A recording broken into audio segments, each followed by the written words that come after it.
Han Sen was at his wit's end, and this was a moment that required his all. He had a friend on the precipice of death, and if he wanted to save her, he couldn't hold back. He summoned every Geno core he possessed and activated Super King Spirit Mode. Before Han Sen could finish his transformation, though, he heard a scream. Then, a surge of power erupted from a nearby mountaintop. That power was like a shockwave or a tsunami that washed across the land, toppling trees and hewing rocks as it went. It seemed to have a target, too, Death Demon Dragon. The ferocious mantis swung its cutters through the air, acknowledging the force that was coming for it. It tried to swing and strike the ripple of power in an attempt to break it. Roar! Then, the Death Demon Dragon was done. It had been obliterated. Nothing but fleshy chunks of its being lay scattered around, in the ruined landscape that had now been painted with its blood. After it died, its Geno core shattered and faded away like a data purge. A mist composed of its blood choked the air for a while, limiting visibility and giving Han Sen and Dragon Lady chills. It was a surreal moment, and it was as if they had been taken to a realm of the dead, a solemn, isolated place that was broken. With its topography dyed a number of senseless, freakish colors. A sacred blood creature had just been one shot. The power to accomplish something like that had to extremely horrid. Run. I think I've heard this before, back when the snowstorm hit. Two powerful forces collided that day. Han Sen pulled on Dragon Lady to move, while they still had the liberty to. The Lady Chef was able to retrieve her egg before departure, too. Whether or not the venture was deemed successful, she couldn't be sure, but she was at least happy to keep what she had struggled for. The pair ran all the way back to Shadow Shelter without stopping. Fortunately, along the way, nothing else transpired. The elite that had destroyed the mantis was nowhere to be seen. Did we luck out? Did that thing try to help us out with the Death Demon Dragon? Han Sen wondered to himself. It had seemed like a very convenient save. Back in the shelter, Han Sen saw Starsea Beast and Red Pony grazing about. The fact they had returned as they were told, and were now safe and sound, brought much relief to his mind. Dragon Lady was in a jovial mood upon her return. With the egg safe and sound, she found a place to hide it. Han Sen had enjoyed her company thus far, but what had just occurred had made him wary. He thought Dragon Lady might be a walking time bomb, if she was indeed able to summon creatures that not even she herself could control. If she wasn't careful, and perhaps ended up summoning a super creature someday, it'd all be over for the lot of them. I need to talk to her, and advise that she doesn't summon her ingredients in the proximity of Shadow Shelter, Han Sen said to himself. Han Sen was hungry after the ordeal, so he chowed down on some primitive meat. He gorged on enough of the stuff that his tally finally reached 100 primitive Geno points. This had netted him an additional 4,000 fitness levels. Still, actively going out to kill mutant creatures wasn't going to be easy. That was next on the agenda, but mutant creatures frequently lived together, and more often than not, they had a boss. Han Sen had been in the Fourth God's Sanctuary for some time, and he was both surprised and disappointed he had yet to earn any mutant Geno points from plants he might be able to consume. Han Sen always thought eating Geno plants was the best way to collect genes. And even if it wasn't always the fastest, it was most certainly the easiest. If he was able to grow many such plants himself, things would be peachy. Unfortunately, Han Sen did not know how to grow such plants. And what's more, those plants took a very long time to grow. He'd still need a way of shortening their growth time. Although the Black Crystal was effective at doing this in the Third God's Sanctuary, his shelter wasn't an isolated stronghold where he could make use of such techniques in secret. Others were sure to find out if he tried such a practice in Shadow Shelter. As Han Sen mulled these matters over, Green Cow informed him there was another human who wanted to see him. His name was Su Mianhua. Han Sen did not know there was another human in his shelter, but it was nice to know. So, he informed Green Cow to lead him forward. The fellow seemed a little old, and Han Sen guessed he might have been old when he first came to the Fourth God's Sanctuary. Han Sen thought Su Mianhua was going to ask for his help, as most humans might look to do, but he was surprised to learn that this wasn't the case. After Su Mianhua explained his purpose and what he had been up to during his time in the shelter, and Han Sen wasn't sure whether he should have been plain shocked or absolutely mortified. Han Sen unsealed the teleporter after he claimed the shelter for himself, so Su Mianhua was able to return to the Alliance and conduct tests there. Unfortunately, the Alliance didn't have the materials he sought, and the breakthroughs he sought to achieve weren't possible outside the sanctuary. Su Mianhua had just come to Han Sen to ask if there was a way he might collect ingredients for his less-than-savory deeds. To earn Han Sen's trust, though, he had to provide full disclosure regarding the purpose and intent of his research. Any findings were shared and would continue to be, too, once he was able to continue. Let me get this straight. All these years, Nan Litian has kept you in this place for the sole purpose of researching the corpses of creatures, all for genofluid? Han Sen asked. Su Mianhua answered, I've made some decent progress. It involves the use of creature blood, in which we can gain the powers of the original creature for a temporary amount of time, Su Mianhua said. Will it permanently affect or maybe damage our bodies? Han Sen asked. I don't know.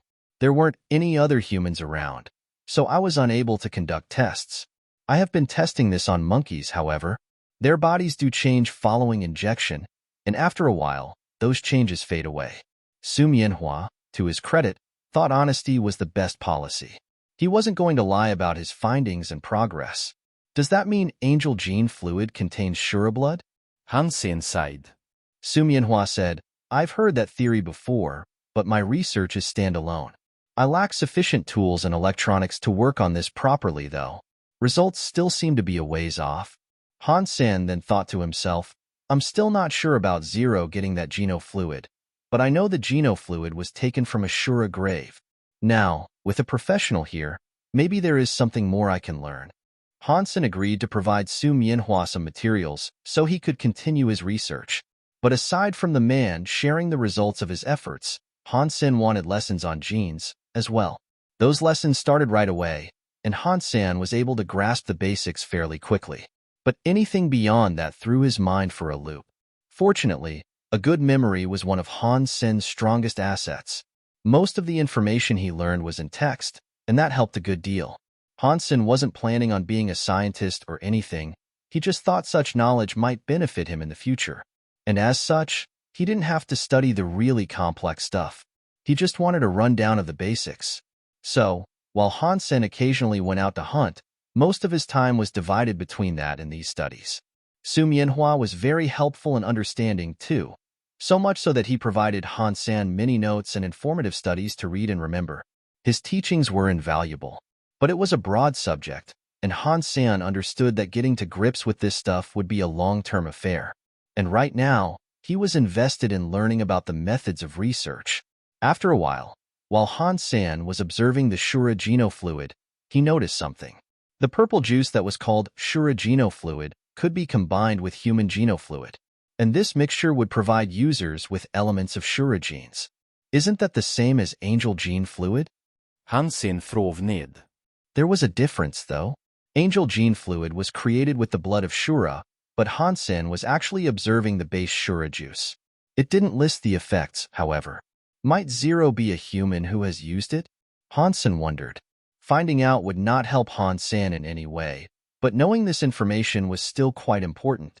Her nature had always perplexed him. Angel Gene had researched this stuff for years, but they had not yet found this out.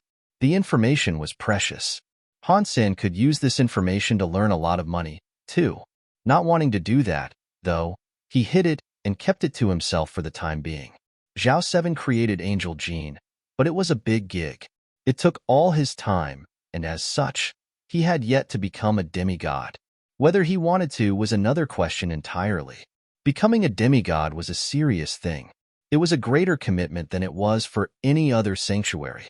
Most people who became demigods perished, and for those that didn't, it could take them a long time to return to the Alliance.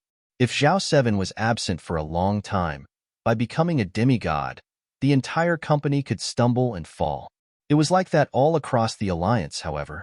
The CEOs of pretty much every top company were weak, and even the President Ji Ruojian was. Han Sen didn't want to be in the sanctuaries forever. He wanted to max out and accomplish everything that could be accomplished, so he could move on and do something different with his life.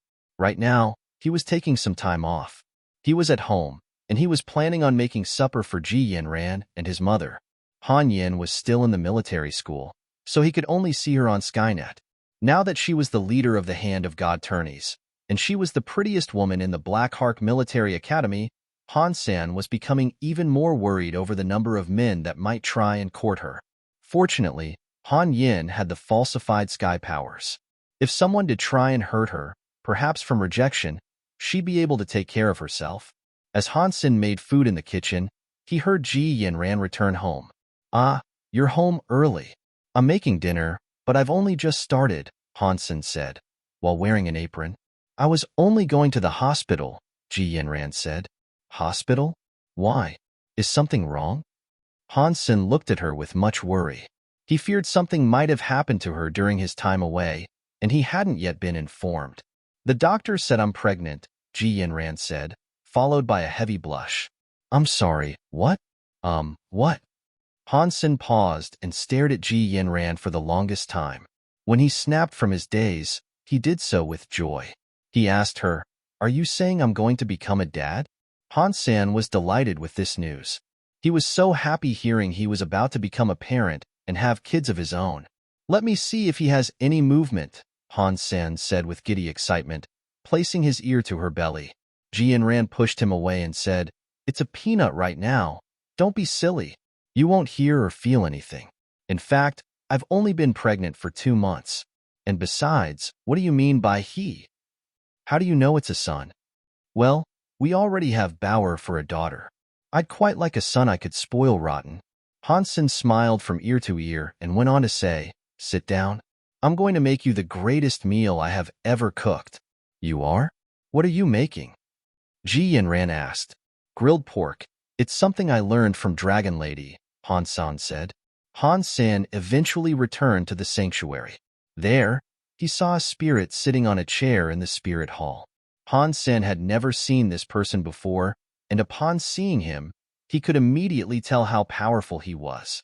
There was one thing he knew for sure, and it was that this spirit was not an occupant of the shelter. Metal Demon, Six-Ear, Cheap Sheep, and Green Cow were all sitting beside the spirit. "I leave for 2 days. In that time, somebody has already come and claimed this place?" Han Sen thought to himself. "You are Han Sen, yes?" The gray-eyed spirit stood up and slowly approached Han Sen. "Yes, what's your name?" Han Sen was on alert, but he wasn't quite ready to flip and sound the sirens. "My name is Qing Lu, and I hail from Outer Sky Shelter. There is something I must discuss with you," the gray-eyed spirit said, with a look of serious concern. Han Sen had heard about Outer Sky Shelter from Metal Demon. It was a super shelter, one that had greater notoriety and fame than even Sacred Shelter. The King Bell Geno Corps, which was in second place on the Bronze Geno Corps leaderboard, came from Outer Sky Shelter, as a matter of fact. Qing Lu did not want to take over this shelter, and he hadn't come here with any hostile intentions. Shadow Shelter was already a part of their territory, and there wasn't anything particularly special about it. Qing Lu had come here in search of Nan Letian, and he was dismayed to learn he had died. While this news came as a disappointment, he also heard the latest leader was a human, too. As such, Han Sen was now the person he wanted to meet with. It is no wonder why Metal Demon and Six-Ear looked so uncomfortable, Han Sen thought to himself. Then, thinking it was best to respond, Han Sen cleared his throat and said, "Do you need something? We have found a shelter that is, as of yet, unclaimed. It is a strange place. Many creatures have tried to venture inside, only to be brutally hurt upon entry and forced to retreat. It is as if the place was warded against spirits and creatures. What is most peculiar about this shelter is the fact that only humans can enter without harm.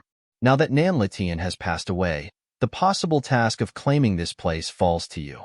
You can come along to check the place out, if you so wish." Qing Lu explained the weird dilemma. Outer Sky Shelter cannot be completely devoid of humans. Why are you looking for the assistance of another human you don't even know? Han Sen asked. Qing Lu said, "The shelter is controlled by a Geno Corps, so we want to succeed in one swift venture. There are 24 candidates, all of which will go. The more humans that go there, the more chance of success we have. If you join, we can provide you with free Geno fruits." "The fruits that increase super Geno points?" Han Sen asked. Qinglu smiled and admitted, "We have those, yes? And while we are generous, there are certain limits. Your reward will depend on your strength and the valor you demonstrate. If you go above and beyond what is expected, however, we can offer you something extra that is sure to satisfy you and make this a venture well worth venturing." "That's nice to hear, but really, if I join, what kind of Geno fruit can I expect?" Han Sen was not too interested in any extra goodies. He wanted fruit, first and foremost. Outer Sky Shelter was packed to the gills with elites of the strongest variety. If they truly only needed humans for this task, the place they were going was more than creepy. Han Sen was planning to reject whatever was offered by the spirit, thinking the endeavor was too risky. He didn't know what he was being told was the truth, either. It was good to have Geno fruits, but dying before he could taste them was just pointless. Han Sen was willing to go if he had maxed out his Geno points, but alas, that was not the case. We were planning to offer Nan Litian 20 Sacred Blood Geno fruit. They were even set aside for him. If you come along, you can have those. As a matter of fact, you can enjoy them now before you accompany the task force. Think of it as a sign of good faith and a gesture for future prosperity between our shelters, Qinglu said. He spoke with grace. Han Sen knew it was difficult to kill sacred blood creatures, and he had only just recovered from his ordeal with the mantis.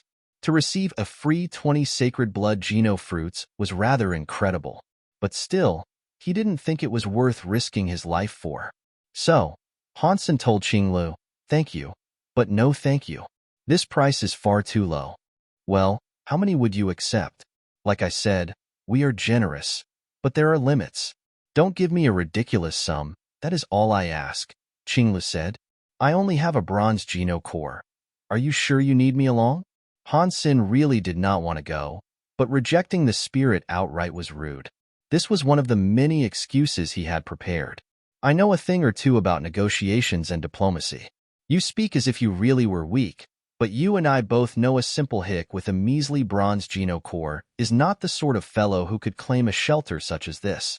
And these followers, well, from their diversity and strength, they don't seem like the sort to obey a leader who, again, has only one measly bronze Geno core. This is a gold shelter, after all. Now, we aren't ready to move just yet. We are still in the process of assembling the group that will go, but if you insist, I can provide you with an additional 10 sacred blood fruits. That brings the sum to 30. Han Sen said, "To be honest with you, sacred blood fruits aren't what I'm after. If I could have but one super Geno fruit, I'll do it." Han Sen believed only a madman would agree to such a bargain. The spirit before him would probably balk and claim the request to be preposterous. Super fruits were extremely rare, after all. But Qinglu smiled and said, "We won't force you to come along, but Sacred Shelter knows this place exists. And if they try to claim that shelter first, they will come here just as we have done. Except they won't be as nice as I am, and they most certainly won't offer you fruit and provide you the choice." Then, Qinglu tossed something to Han Sr. "If you change your mind, take this to Chilua Shelter. I'm going around to ask other humans. In the meantime, if you wish to find me, once I am done, I'll be there." Han Sen accepted it, and before he knew it, Qinglu was already gone. Han Sen opened the parchment, and it was a scroll. On it, there was a drawing of the shelter they were supposed to go to. There were a few other drawings on it, too, each showcasing the shelter from a different perspective. They weren't the only ones who had found the shelter, so it most certainly wasn't a secret if they were handing maps like this out. However, when Han Sen's eyes glanced across one drawing in particular, his pupils beaded. In the drawing, a building resided beyond the gates and ramparts, one that looked like a tower. It was very wide on the bottom, but became gradually thinner, all the way up.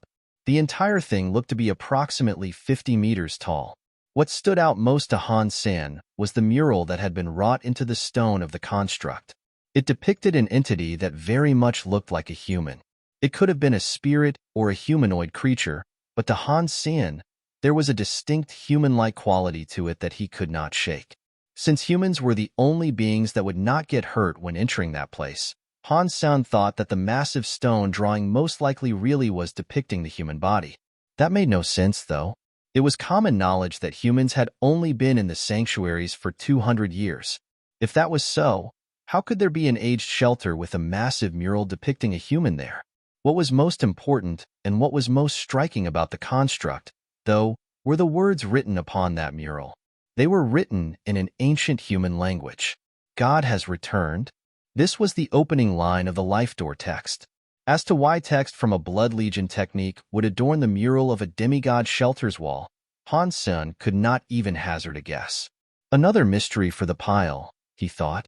Han Sen glossed over the rest of the scroll he had received, hoping there were more diagrams and drawings that might elucidate and depict other angles of that mural, but there were none. Weird. This building looks to have been constructed a long time ago, but why would Life Door be there, I wonder? This doesn't make any sense. I suppose there is the chance the leader of Blood Legion is a creature or spirit, especially given what the vice president was. Assuming Baby Ghost wasn't lying about his position in Blood Legion, this could very likely be true. Baby Ghost himself was a spirit, after all. Han Sen racked his mind for any possible answers or theories he could come up with to explain the deepening mystery, which he was now starting to liken to quicksand. Due to there being only that one line of text to be seen, Han Sen didn't need to examine the drawing for long. So, his eyes moved on. He noticed there were drawings of what appeared to be humans, all in the practice of Life Door. He could tell this by the different positions the humans had assumed, each one being a pose necessary for training Life Door. In total, there were 10 people.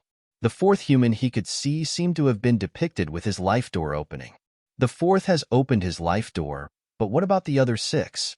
Was Uncle Bug truly able to open his Life Door? Han Sen frov ned. Han Sen was not intrigued and interested in the proposition of claiming another shelter.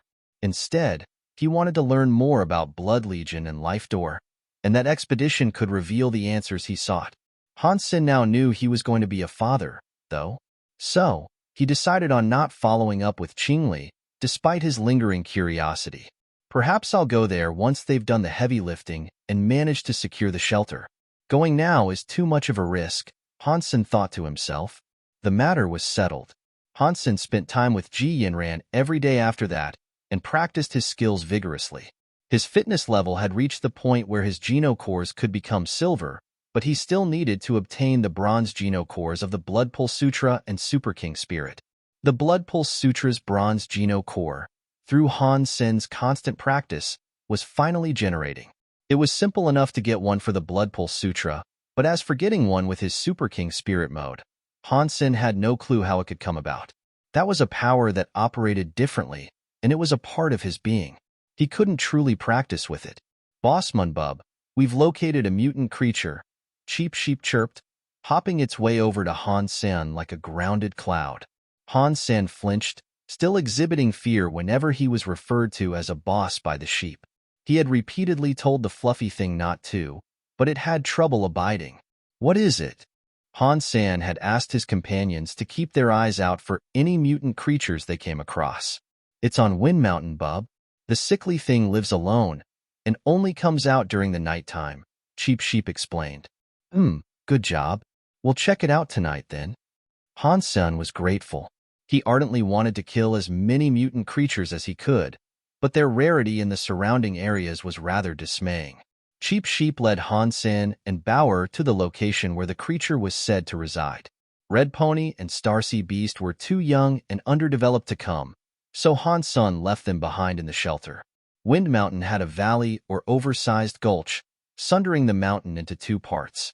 It was referred to as the Hellmouth, and the winds that gusted through there were enough to lift a man completely and send him to Oz. Cheap Sheep brought Han Sen and Bauer dangerously close to the Hellmouth, which was a craggy, near 90-degree drop from the top of Wind Mountain, and said, "The mutant creature is down there, in a cave. It must enjoy the breeze. But don't worry, it'll come out when it's night, bub. Okay, you go on back." Han Sen told the sheep, as he eyed the strange mountain they had scaled. "I can't leave you here all alone, bub.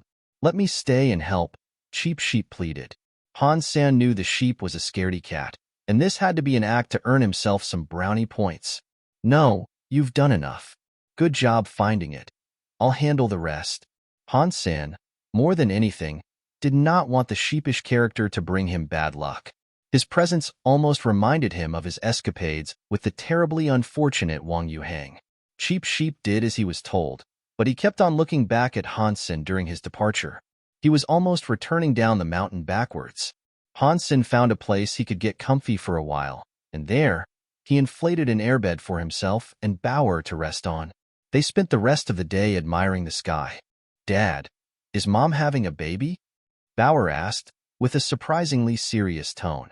"Yes, you will become a big sister," Han Sen said, with a reassuring smile. "Dad, when you have another baby, will you still want me?" Bauer looked visibly upset when she spoke, as if she was on the brink of letting tears flow. Han Sen stroked her head, suspecting such a question might arise. He assured her, "Of course I will want you. You're my baby daughter, and nothing will ever replace you." Bauer responded by asking, "Mom can love the new baby, and Dad can love me? Okay, if that's how you want it."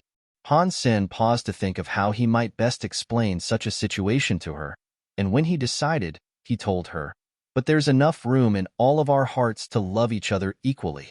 And what's more, you'll be a big sister. That means you'll have the responsibility of looking out for the new baby as they grow up.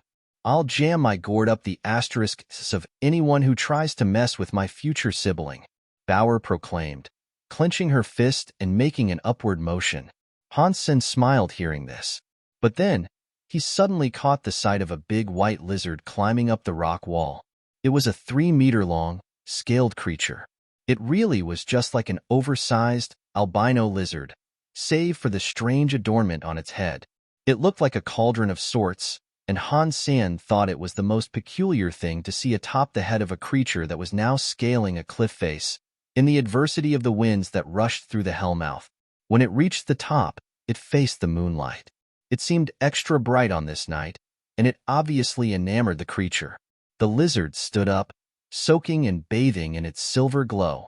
Then, after a while of this, the creature released a mist. Soon after, an orb emerged out of the lizard, and that too hovered in its proximity, admiring the moonlight. Strangely, however, it looked as if the orb was actually absorbing the celestial light. "It's absorbing the moonlight?" Han Sen questioned if that was indeed what he was seeing. It looked likely, but regardless of that, he wagered that regardless of what that orb did, it was the lizard's geno-core. The geno-core's power was likely associated with the element of moonlight, and if that was truly so, then it explained the lizard's nocturnal outings. Han Sen wished to approach the creature, but all of a sudden, he heard a noise. He then saw the wild wind of the mountain, literally. The wind was black, like the assault of demonic wisps. Fortunately, Han Sen was in a sheltered area that protected him from the wind that now gusted all about. Problematically, however, the black wind carried a dreadful sound that deafened all else in the surrounding area. Nothing could be heard atop its howling. "What sort of wind is this?" Han Sen frowned, watching the lizard and its orb remain motionless, despite the black wind that seemed to ravage it and pass up and over the mountain. Can the orb inhibit and repel wind elemental attacks? Han Sen wondered, gauging the threat this foe could pose. He needed such intel to know what he could and could not do, once he stepped forward to hunt it, if he tried to at all. Pang! Pang! From within this black wind, Han Sen heard a number of loud footsteps. Something was hidden inside, beyond the dark streaks Han Sen's vision could not pierce. Han Sen ultimately decided he should not try to kill the lizard. He thought to himself, "There's no rush. I definitely need to learn more about it and where I am, too. All of this is too strange." The lizard continued to remain where it was, still as stone. The footsteps, however, were getting closer and closer. Before long, Han Sen's eyes were able to make out the faint outline of a shadow, lurking in the black wind. He initially believed it to be a horse, and with the strangeness of the current events, it looked like a horse of the apocalypse. But as it came closer and became easier to distinguish, Han Sen was able to see that it was actually a camel. It was a white camel, and fairly large. It stood at 10 meters tall, with 2 humps on its back. Saddled between them was a spirit. The spirit had a beaked mouth, and Han Sen could immediately tell it was a royal-class spirit. The camel it rode upon was also mutant class, he wagered. After cresting a hill, they stopped where they were. They too watched the lizard that had yet to move. Han Sen frowned, seeing this sight, and he thought to himself, this has to be a joke. Am I going to have to compete against that spirit for the lizard? A competition over something as measly as a mutant class creature? Oh, please. The spirit's forehead began to glow softly, and after a while, this light traveled in a beam towards the lizard's orb. Han Sen used his Dongxian aura to see that the light was a black iron wind bell. The light-birthed bell tried to land on top of the orb, but in one swift movement, the orb pulled away and evaded the attempted cupping. The spirit seemed visibly angry after this one little failure, and so he chimed the bell and brought a stop to the fierce winds that had blanketed the mountain. Clearly, the black wind had been manufactured by him, and while the wind calmed, the simple chiming of that bell seemed to have an effect. The lizard's orb was now moving much slower than it had been. The lizard spat out a thick, mucus-like cloud of juices to repel the bell which now approached it. Then, the cauldron on its head recalled the orb in a retreat. While the bell was knocked back by the spit, the orb was given the opportunity to return. This just angered the spirit even further, prompting it to ring the bell with a greater craze. The black wind then restarted. It assaulted the lizard with a greater ferocity than before, and so thick and fast were the streaks of black, the moonlight was completely lost to sight. They might as well have been fighting in an alternate realm, one devoid of light. And as the wind battered the mountain, it showed no sign of maintaining the status quo. It kept on accelerating, until its ferocity gave birth to a black tornado that ravaged the mountainside and sent rocks and trees spiraling off into the dark. Han Sen and Bauer had previously been hidden quite well, and given a good view of the battle to boot. But now, the rocks that shielded them had been blasted away, exposing them. There was nowhere for them to hide now. Han Sen, with Bauer in his arms, thought of only one place he could retreat to for shelter, lest the two be blown away: the lizard's cave. While the lizard was up top, dealing with the crazed wind, the cave should have been empty. Or at least that was the hope, for Han Sen was fast approaching it. The tornado up top was soon accompanied by many more, as the searing wind laid waste to the mountain. But then, as Han Sen raced for the sanctuary of the cave, two of the tornadoes came after him. The spirit had seen him. Han Sen frowned, unable to escape the blistering speed of the vortexes. As soon as they came for him, they pulled him into the slipstream. An unlucky day for mountaineering, don't you think? Mwahaha. Go to hell, little boy. Han Sen wasn't sure if the spirit was genuinely angry or just psychotic enough to think the ravaging winds were humorous, but he seemed to be delighted to watch the bystander human and his baby get swept up into the tornado. Inside the tornado, Han Sen soon discovered the reason why the wind was black. The wind itself was not colored, but there were streaks and streams of black sand twirling within them. The streams of sand were incredibly sharp, and coming into contact with them was brutal. The tornado that had trapped Han Sen began to grow in size, and it continued to twirl faster and faster. Steel could have easily been ground to dust inside it. The spirit no longer paid attention to Han Sen inside there, though most likely believing the human to have been killed. The spirit thought that if the human had not had his bones twisted by the winds, then he would have been shredded by the black sand.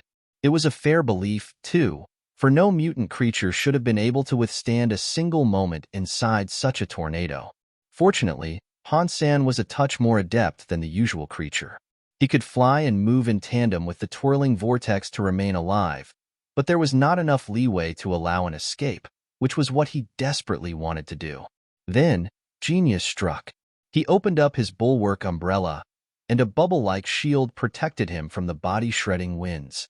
The umbrella was able to withstand any environmental disaster it seemed, and not a single stiff breeze or grain of sand was able to get to Han Sen within its comforting embrace. But Han Sen still had to hold on to it by the grip, and it was a grip that could escape at any moment's notice. The wind was truly brutal, and trying to keep the umbrella in his hands was no easy task. Luckily, the tornado's radius is wide. If it was smaller and more concentrated, I doubt I could hold on for as long as I have, Han Sen thought. There was at least one thing to be grateful for, as sour as the ordeal still was. The power of a gold Geno core was truly incredible. The strongest and most dangerous thing about the tornado was the black sand that twirled around like a black wind. If the sand was eliminated, the tornado wouldn't be much of a threat. Han Sen maintained his clutch on the umbrella, but he knew he had to do something. So, inside that violent vortex, he inched his way in the direction of the spirit. The spirit himself, despite the works of wind being his own machination, was unable to see much. He believed Han Sen would have been killed moments after being swept into the winds, so he moved his focus back to the target he had come to kill, the lizard. Two primary tornadoes now ravaged the mountainside, and the spirit focused his concentration on those. The lizard was atop the mountain, with its claws dug into the stone. Its cauldron still sat upon its head, shining. It was defying the wind fairly well, but it didn't seem to do all that much in retaliation. But perhaps that was because it had reached the end of its tether, and it had no space or strength to do anything else as the wind battered it. And soon after, the black wind and sand began to almost wholly encompass the creature. The wind streams that carried the sand were like whips, and each pass they made over the lizard was like a cruel lashing. It eventually began to settle on the lizard's body, as well as if the grains of sand were magnetized to its body. It seemed as if they wanted to suffocate the creature. More and more sand came down then, to bury the lizard, and before long, it could hardly be seen, and it could no longer move. Haha, another mutant creature notch for my belt. The spirit, seeing the lizard buried beneath the sand, cackled and ceased his chiming of the bell. Shortly after, the black wind and tornadoes all whirled out of existence. The sand of those streams dropped to the ground, blanketing the mountain in black. The spirit was going to ride his camel over to the lizard so he could claim his prize, but something occurred. All of a sudden, the camel squealed in agony. The spirit saw something appear before him. One of the being's hands clutched a horn, while the other clutched an umbrella. The horn had been driven through the camel, slicing its belly horizontally, from back to front. Then, all of its guts fell out in a sticky red downpour. The spirit was bucked off, thrown into the sand that had now been dyed red. The camel was a mighty thing, but Han Sen had killed it with the greatest of ease. Assassination was one of Han Sen's fortes. What he had done was take refuge in the sand that had cloaked the ground. He hid beneath it, and when the camel trotted past, he leaped up and struck. Han Sen killed the camel first because he was aware of what the spirit could do, and he had more than a few ideas in regards to how he could counter the spirit's moves. He didn't know anything about the camel, so it was best to remove the foe from the board he was most uncertain about first. That was why he took out the camel so quickly. Mutant creature wind camel killed. No beast soul gun. Geno core destroyed. Consume its flesh to gain 0 to 10 mutant Geno points randomly. Han Sen didn't care about the dismal results of the camel's killing, though. Right now, he had more important things to concern himself with, like the spirit he had just made an enemy out of. Without relenting, he went for the spirit with his umbrella and horn in hand. The spirit was incredibly angry, and so he rang his bell to summon more tornadoes to prevent Han Sen's approach. How dare you kill my camel? Do you not know who you've picked a fight with? I am the Sandman. The spirit was hissing and seething as he spoke, and his hands flailed like mad in a frantic ringing of the bell. The tornadoes that spawned were wicked and wild, destroying all that they came into contact with. The spirit could not wait to see Han Sen reduced to dust, but he was quickly delivered a fright when he saw the effects the tornadoes had on the human. Nothing. There was no effect. Han Sen cut through the tornado, not having been licked by a single grain of sand. Impossible. Han Sen's horn had come right before his face. The spirit used his bell to shield his pretty face and deflect the horn. You can't kill me, the spirit said. Han Sen lifted his umbrella and threw it up into the sky. Then, he used his newly free hand to punch the spirit, right before catching the umbrella once more. I don't like sand. It's coarse and rough and irritating, and it gets everywhere. Han Sen, umbrella back in hand, ran towards Wind Mountain. The spirit's face twitched and warped, but he was unable to move his body. Arg!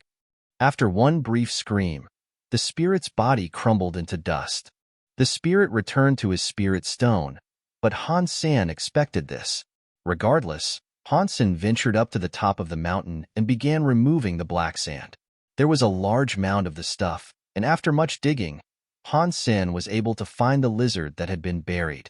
The lizard was not dead yet, but it was in poor shape. The black sand had suffocated it and crept its way into the lizard's body. The lungs and organs were stuffed with sand, and its death was inevitable. The lizard's mouth and nose were wet, caked in sand. It was a bad way to go out. Han Sen, wanting to put it out of its misery swiftly, took out his horn and plunged it through the creature's heart. Mutant creature cauldron beast killed. Beast soul gained. Gold Geno core acquired. Consume its flesh to gain 0 to 10 mutant Geno points randomly. Han Sen was delighted at the result. Things had gotten a little heated, but aside from ending up a little windswept, he'd be walking away from the venture with 2 mutant carcasses, a new gold Geno core, and an extra beast soul to top it all off. Han Sen summoned his black unicorn and bundled everything together with his gold lock. This was a fine haul of meat, and it'd keep Han Sen full for some time to come. In the meantime, Cheap Sheep was still off in search of more mutant creatures for him. This would tide Han Sen over until then, for sure. A month later, Han Sen had almost finished consuming all the flesh. He had thus far received an additional 16 mutant Geno points, which brought his tally up to 25. Currently, Han Sen was in the midst of his daily training regime with Red Pony and Starsea Beast. Over the past month, they had shown great diligence and development, and they took their training times with Han Sen very seriously. It made Han Sen glad to see them behave that way. A, B, C. Han Sen's training wasn't purely physical, and now he was holding up a board with the alphabet. O, O, O. Starsea Beast had been trying his hardest to learn, but it had been a struggle. He wasn't the sharpest tool in the shed, unfortunately. Han Sen looked dismayed. Finding out that many demigod creatures couldn't speak was disheartening, and he expected a far better literacy rate in the fourth god's sanctuary. Come on, this stuff is basic. You guys are going to have to learn eventually. Now come on, follow after me. A, B, C. Han Sen was determined to make his followers speak. Red Pony did not seem very focused on the lesson. It didn't speak, and neither did it follow along with Han Sen's instructions. It seemed very disinterested. Starsea Beast, however, was trying its best. It was incredibly focused, despite being rather dumb. Still, all it could say in response to Han Sen was, A. Suddenly, Han Sen felt a wretched energy blanket the shelter. Not wasting any time in his response, he flew over to the gate to see what might have been approaching. There, he saw Qing Lu and another spirit marching towards the shelter. The scary, menacing power was from the spirit that accompanied Qing Lu. As much as he had thus far tried to resist, Han Sen had the sneaking suspicion it was only a matter of time before he was forced to go to that spooky shelter that only allowed humans. Qing Lu. I've been waiting for you, man. Han Sen forced the biggest ear-to-ear smile he could and fluffed his voice to be as welcoming as one could be. Qing Lu looked at Han Sen with one eyebrow raised high enough it could have pierced the clouds. You were expecting me? Yeah. I've been so busy this last month, I was unable to catch up with you for that expedition you said you were planning. You know the one. The human team, the creepy shelter, the 50 sacred Geno fruits. I thought I said 30, Qing Lu said. They had come there expecting to use force to get Han Sen to go along with their plan. This was most unexpected. Someone who was willing to go was always a better choice than someone who had been forced to. Communication was far better, in such circumstances. I was going to accept the 30 you offered last time, but now that you're here, well, I can only suspect you've been to the shelter and failed. Clearly, the risk and danger of that place are far worse than you expected.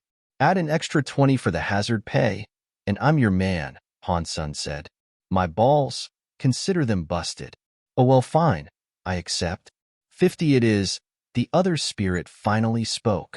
The way that spirit held himself was different from Qing Lu, and it was clear to see he was of a higher rank. How should I refer to you, sir?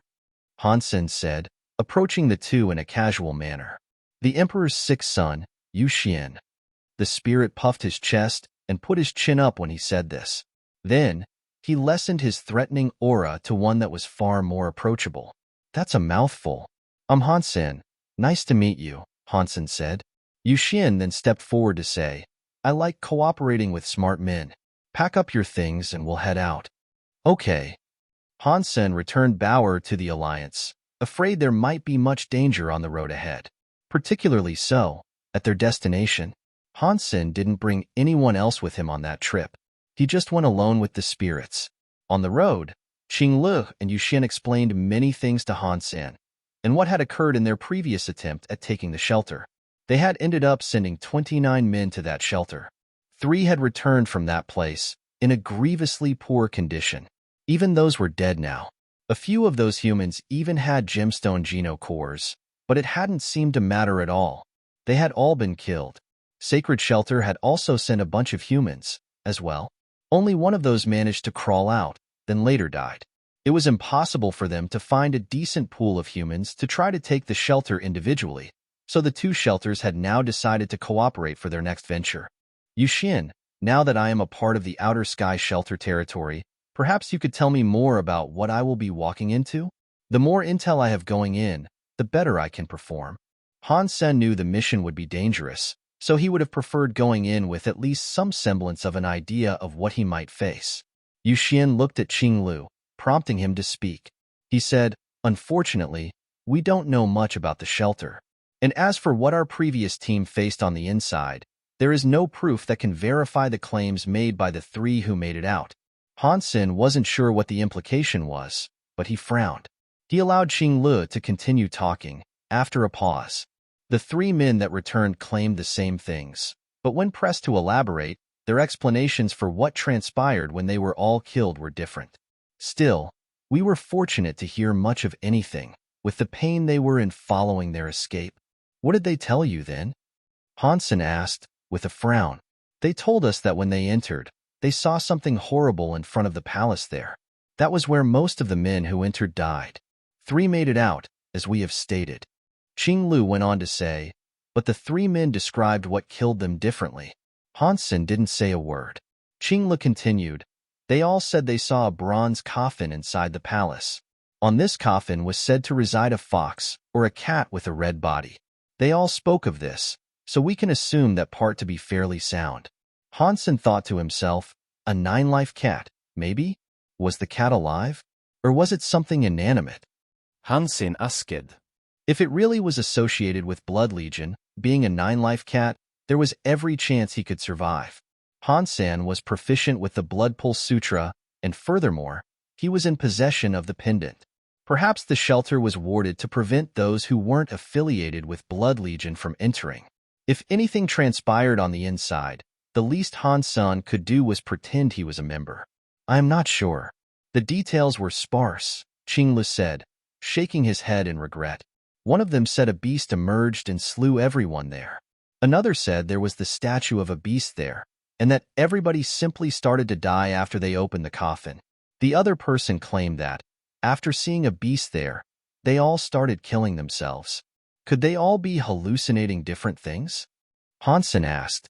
It is not out of the realm of possibilities, but then, why would they have died after escaping with their lives? Yu Xian said. Han Sen nodded. There was no reason for the perfectly capable humans to die, if all they had experienced were hallucinations. There was something wrong with all this, there was no doubt about that. How did they die? Were they severely wounded, or something? Han Sen asked. They had no wounds. Their blood crystallized, clogging the blood flow and preventing proper operation of their organs, Qinglu explained. Han Sen did not say anything, but he most certainly believed the shelter had a connection to Blood Legion.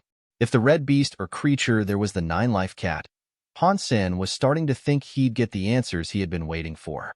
This was a big opportunity, and it would be silly to squander it.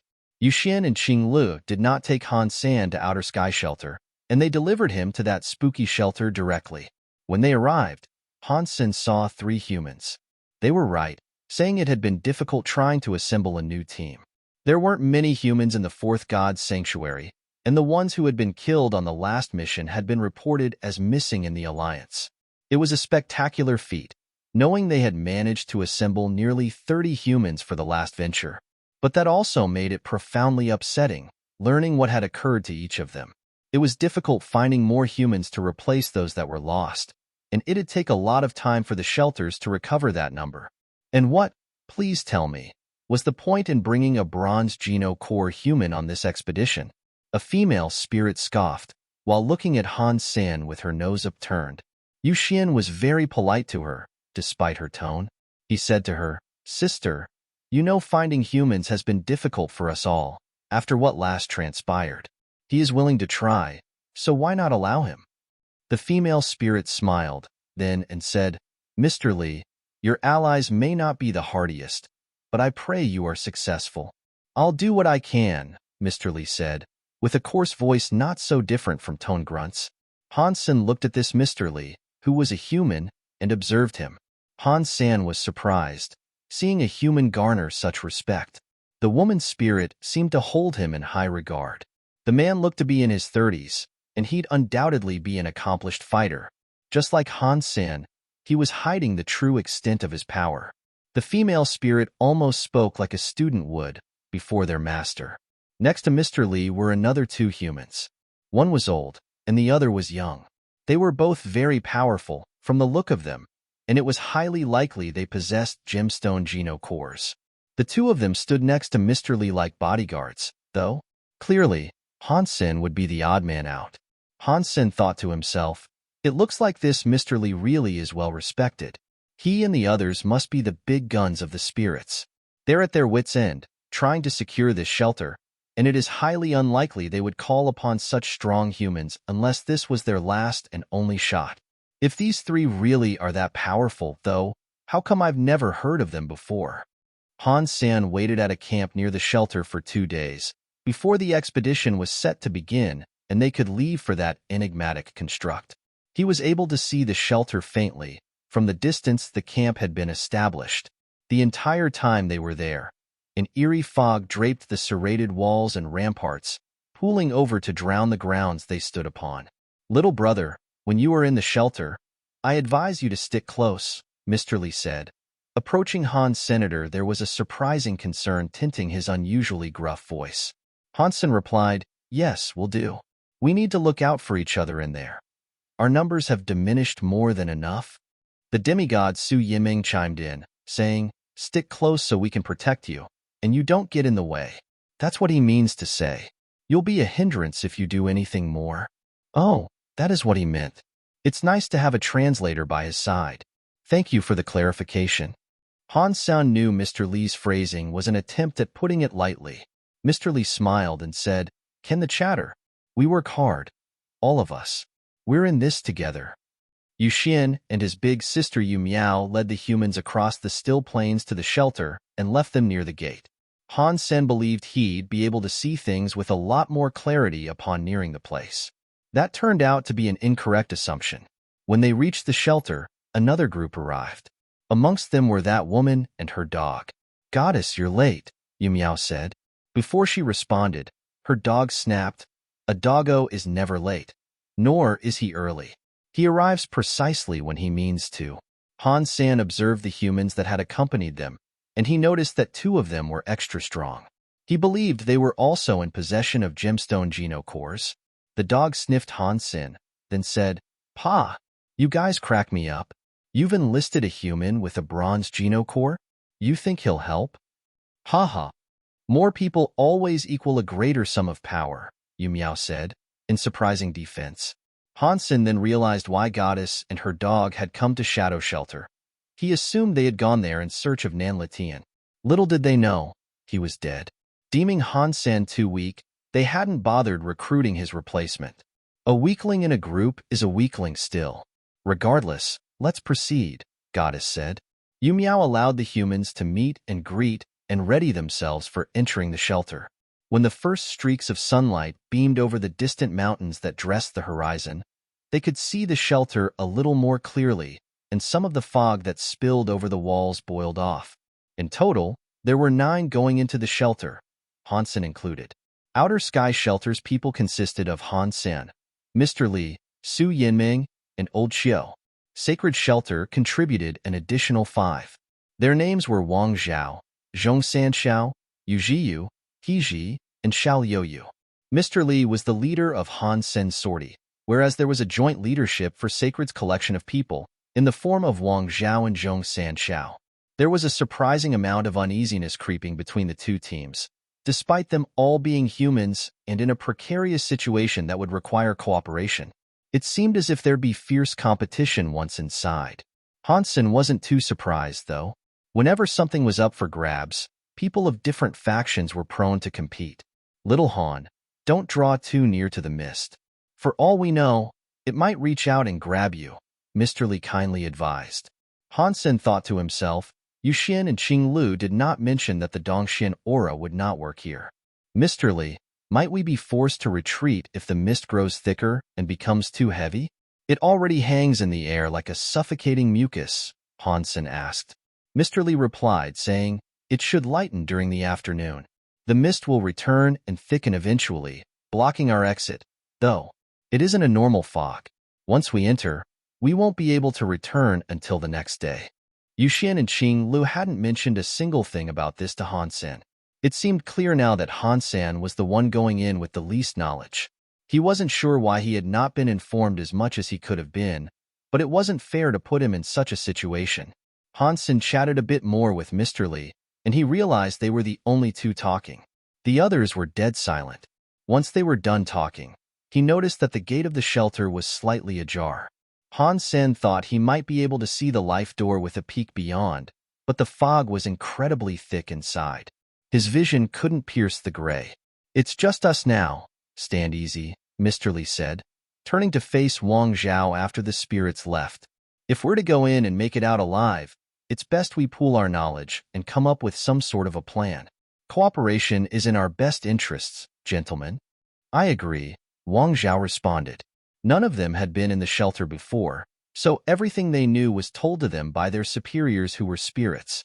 Yu Miao and Goddess had delivered both sides the most of the details they could share.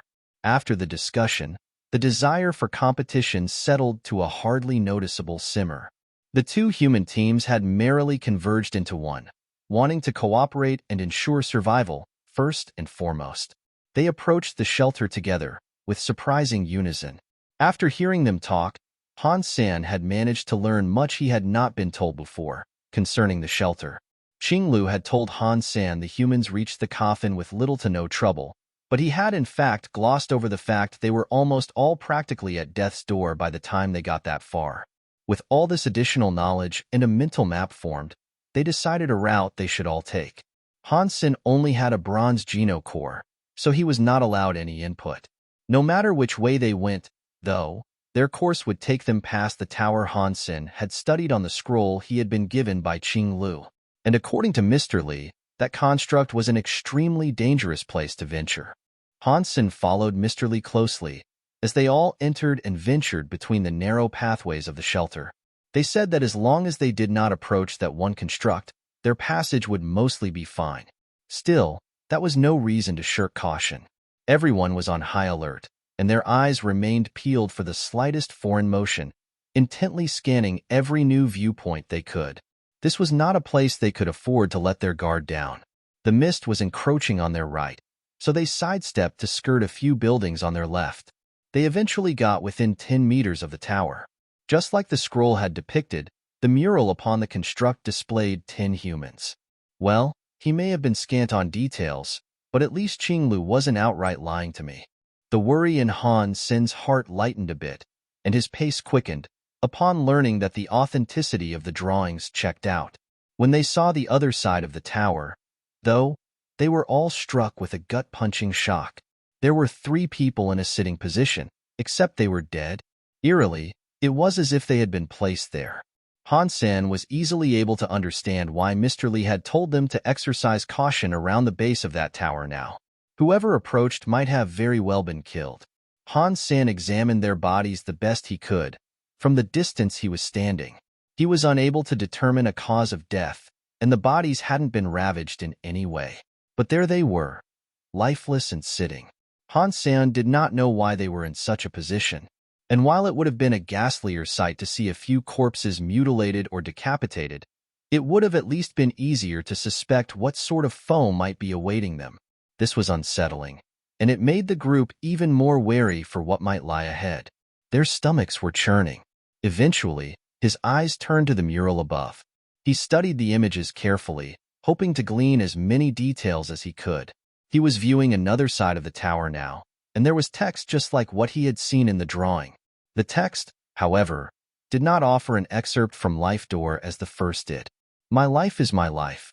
Your life is my life. Your life is forfeit to me, Yu read aloud. Han Sen did not know what it meant, but when he looked at the carvings, he was given a shock. 10 people were shown, all lifeless and sitting like the 3 bodies they had just seen. Then, suddenly, before the sight of that could settle in their minds, Wang Zhao shouted, "What are you doing? Get back!" Han Sen didn't know why Yu was walking towards the tower, but he had begun to do so in a trance-like state. Yu reached the wall, turned around, and smiled at them. Then, he sat down and closed his eyes. A chill ran down the spines of all who watched this act. A living person had just approached the construct and died, with no genuine cause to be discerned. It was as if, like a zombie, he had accepted death. Yu was not the strongest amongst them, but he had a gold Geno core. For him to merrily die in such a way was strange, to say the least. He was sitting in a position just like the one shown on the mural, just like the 3 they had passed. "Whatever you do not read the writing," Mr. Li said to everyone. It was then that everyone realized Yu was the only one who had read the words written in the text. It couldn't have been a coincidence he was the first to kick the bucket. Wang Zhao then said, "Be careful. For once, illiteracy might be a boon. If you read any text here, it could lead to your death, and none will be able to save you." Everyone was afraid following that freak occurrence, and no one dared to look at the tower now. People believed that if you were strong in the 4th god's sanctuary, death never came easy. Seeing someone die in such a simple, strange manner was unnerving. It was by some magic none had witnessed before, and it was the inability to know and understand that always scared mankind the most. Han Sen, however, made sure to take a mental photograph of the murals he had seen thus far. With haste, they managed to pass the tower by. But from that position, if they chose to turn around, they could view the back of the mural. Only Han Sen dared to stop and get a good look at it, an action that displeased the rest of his company. There were no words written on that side, just the depiction of a congregation of humans. Many of them were sitting, while many others were standing. Han Sen made a note of it, and then felt desperate to see the 4th and final side he had yet to get a look at. "What are you doing?" Mr. Li believed Han Sen had read something and been robbed of his will to live as had just occurred. He quickly grabbed Han Sen's arm to pull him back. The tug was strong, and he was sent staggering a few meters back. Everyone stared at Han Sen with wide-open eyes, thinking he might have been possessed. Infine. "I just wanted to take a look at the other side of the mural. It may have information we'd be better off learning. It is obviously a construct of great importance to the shelter," Han Sen explained. "Why can't you just shut up and follow us? You'll get Mr. Li and the rest of us killed," Su Yinming sternly said. "I want to take a look. You can stay here, but do you mind waiting a moment?" Han Sen asked, addressing Mr. Li directly. Mr. Li answered, "Okay." "You might be correct, and examining it might indeed prove useful. You can go there, but we've already been told what's on the other side. I'm not risking things any more than I have to," Zhong Sanchao said. Wang Zhao chimed in, agreeing. No one else wanted to risk venturing there. "Then I will go there with little Han," Mr. Li said. Su Yinming blurted out, "You're crazy. Don't listen to him. We've already cleared the tower, and now you want to return to it?" Mr. Li patted him on the shoulder and said, "I just want to take a look. I'll be fine. Okay? We both will." "Me and old Xiu can come then," Su Yinming said. "It's fine. Stay here where it's safest," Mr. Li said, already walking away alongside Han Sen. When Han Sen reached the other side of the mural, he was delighted at what he saw. On the final side of that construct, there were no diagrams or depictions. Instead, there was only text and a lot of it. Han Sen believed this might have been the second half of Life Door at first, but he soon realized it wasn't. It was a simple, poignant text that concerned itself with destiny. They both read what was written there, but it failed to provide any revelations. Nothing transpired. Following its reading, Old Xiao and Su Yinming ended up running over to them, as they had been fretting with worry ever since they departed. The text speaks of fate and a cycle of sorts. Perhaps it is associated with the shelter's genocore in some way, Mr. Li said. With a lengthy sigh, Han Sen drooped his head in disappointment. Then, they returned to the primary group and continued with their expedition. Caution and wariness of the fellowship were still at red alert, following the events near the base of the tower. No one dared to speak, in fear it might provide the moment of distraction necessary for an evil force to swoop down upon them. They eventually came to a very tall wall in front of them, behind which was a winding maze. This wall was so tall, its top was buried in the clouds someplace, obscuring any estimate of its exact height. There were 3 entrances in the wall which they could use. They decided to enter the path that the previous group had gone through successfully, which was the middle way. 3 people had made it back taking this way. After all, even if they were on the brink of death when they did, they believed this would be their best course of action. Mr. Li pulled up a map and led everyone through the entrance. Not long after, they found a dead body sprawled on the floor. Strangely, despite its haphazard placement, there were no obvious wounds or signs of injury. Is this guy from Outer Sky Shelter? Zhong Sanchao queried. Yes, Su Yinming answered. How did he die? Wang Zhao asked. They assumed he had suffered a similar fate to their own compatriot near the tower, but they could not find any carvings or text on the walls. This was an even weirder death. The 3 people who made it out informed us that if you accessed the incorrect passage, you would be attacked by a strange force. Yet we have taken the right path. The presence of the body is disturbing, yes, but fret not. We are where we're supposed to be, Mr. Li explained to the group. Maybe he triggered a trap and was killed. Strange murder force or no, we should still watch our step, Su Yinming said. They followed the map, and it wasn't long before they came to the exit that had correctly been indicated to them on the parchment. Mr. Li was leading them from the front, and just before they reached the end, something suddenly rose up out of the ground. What is this? Nobody mentioned anything about a wall prohibiting our passage, Mr. Li said, with a frown. It looks like there is text on the wall, Old Xiao said. The wall had 2 lines of text on it. The first consisted of 4 words, and it said, "The Wall of Destiny." The other line said, "Destiny reveals the way for the fortunate. Only the lucky ones can get by." What is that supposed to mean? Wang Zhao said with a frown. He wasn't sure what that meant. Perhaps it means something else, Mr. Li said. No one could offer up another explanation, however, and no one wanted to risk dwelling on the meaning behind any amount of text in that shelter. So, they planned to go back and attempt to venture another way. As they walked, they soon realized they were lost. They were struggling to get back to the way they had come in, and the map offered no sound guidance. Mr. Li, you have a map. How can you not navigate your way back? Wang Zhao said. Su Yinming asked, What are you trying to say? Zhong Sanchao said, What do you mean, what are you trying to say? Is he speaking in tongues, man? Your precious Mr. Li has a map, and yet the dunce has led us astray. Who voted this guy should be our leader, anyway? And you have eyes and half a brain, don't you? The path has changed. We didn't come this way. We might not even be able to follow the map anymore, Old Xiao said. We didn't come this way? We didn't come this way because he obviously can't read a map. The old man is blind and half senile, and thanks to him, we're now lost, Zhong Sanchao said. Mr. Li finally spoke. He turned his head away from the map and turned around, saying, There is nothing wrong with the map nor my ability to read it. It's this place. It shuffles and warps to misguide our way. A strange magic is at work here. Stay vigilant. The map was indeed useless now. Nothing marked on it corresponded to the way they were now traversing. Still, nothing dangerous seemed to occur. They walked for a whole half an hour before Zhong Sanchao suddenly felt the urge to exclaim, Motherf asterisk cur, why are we back here?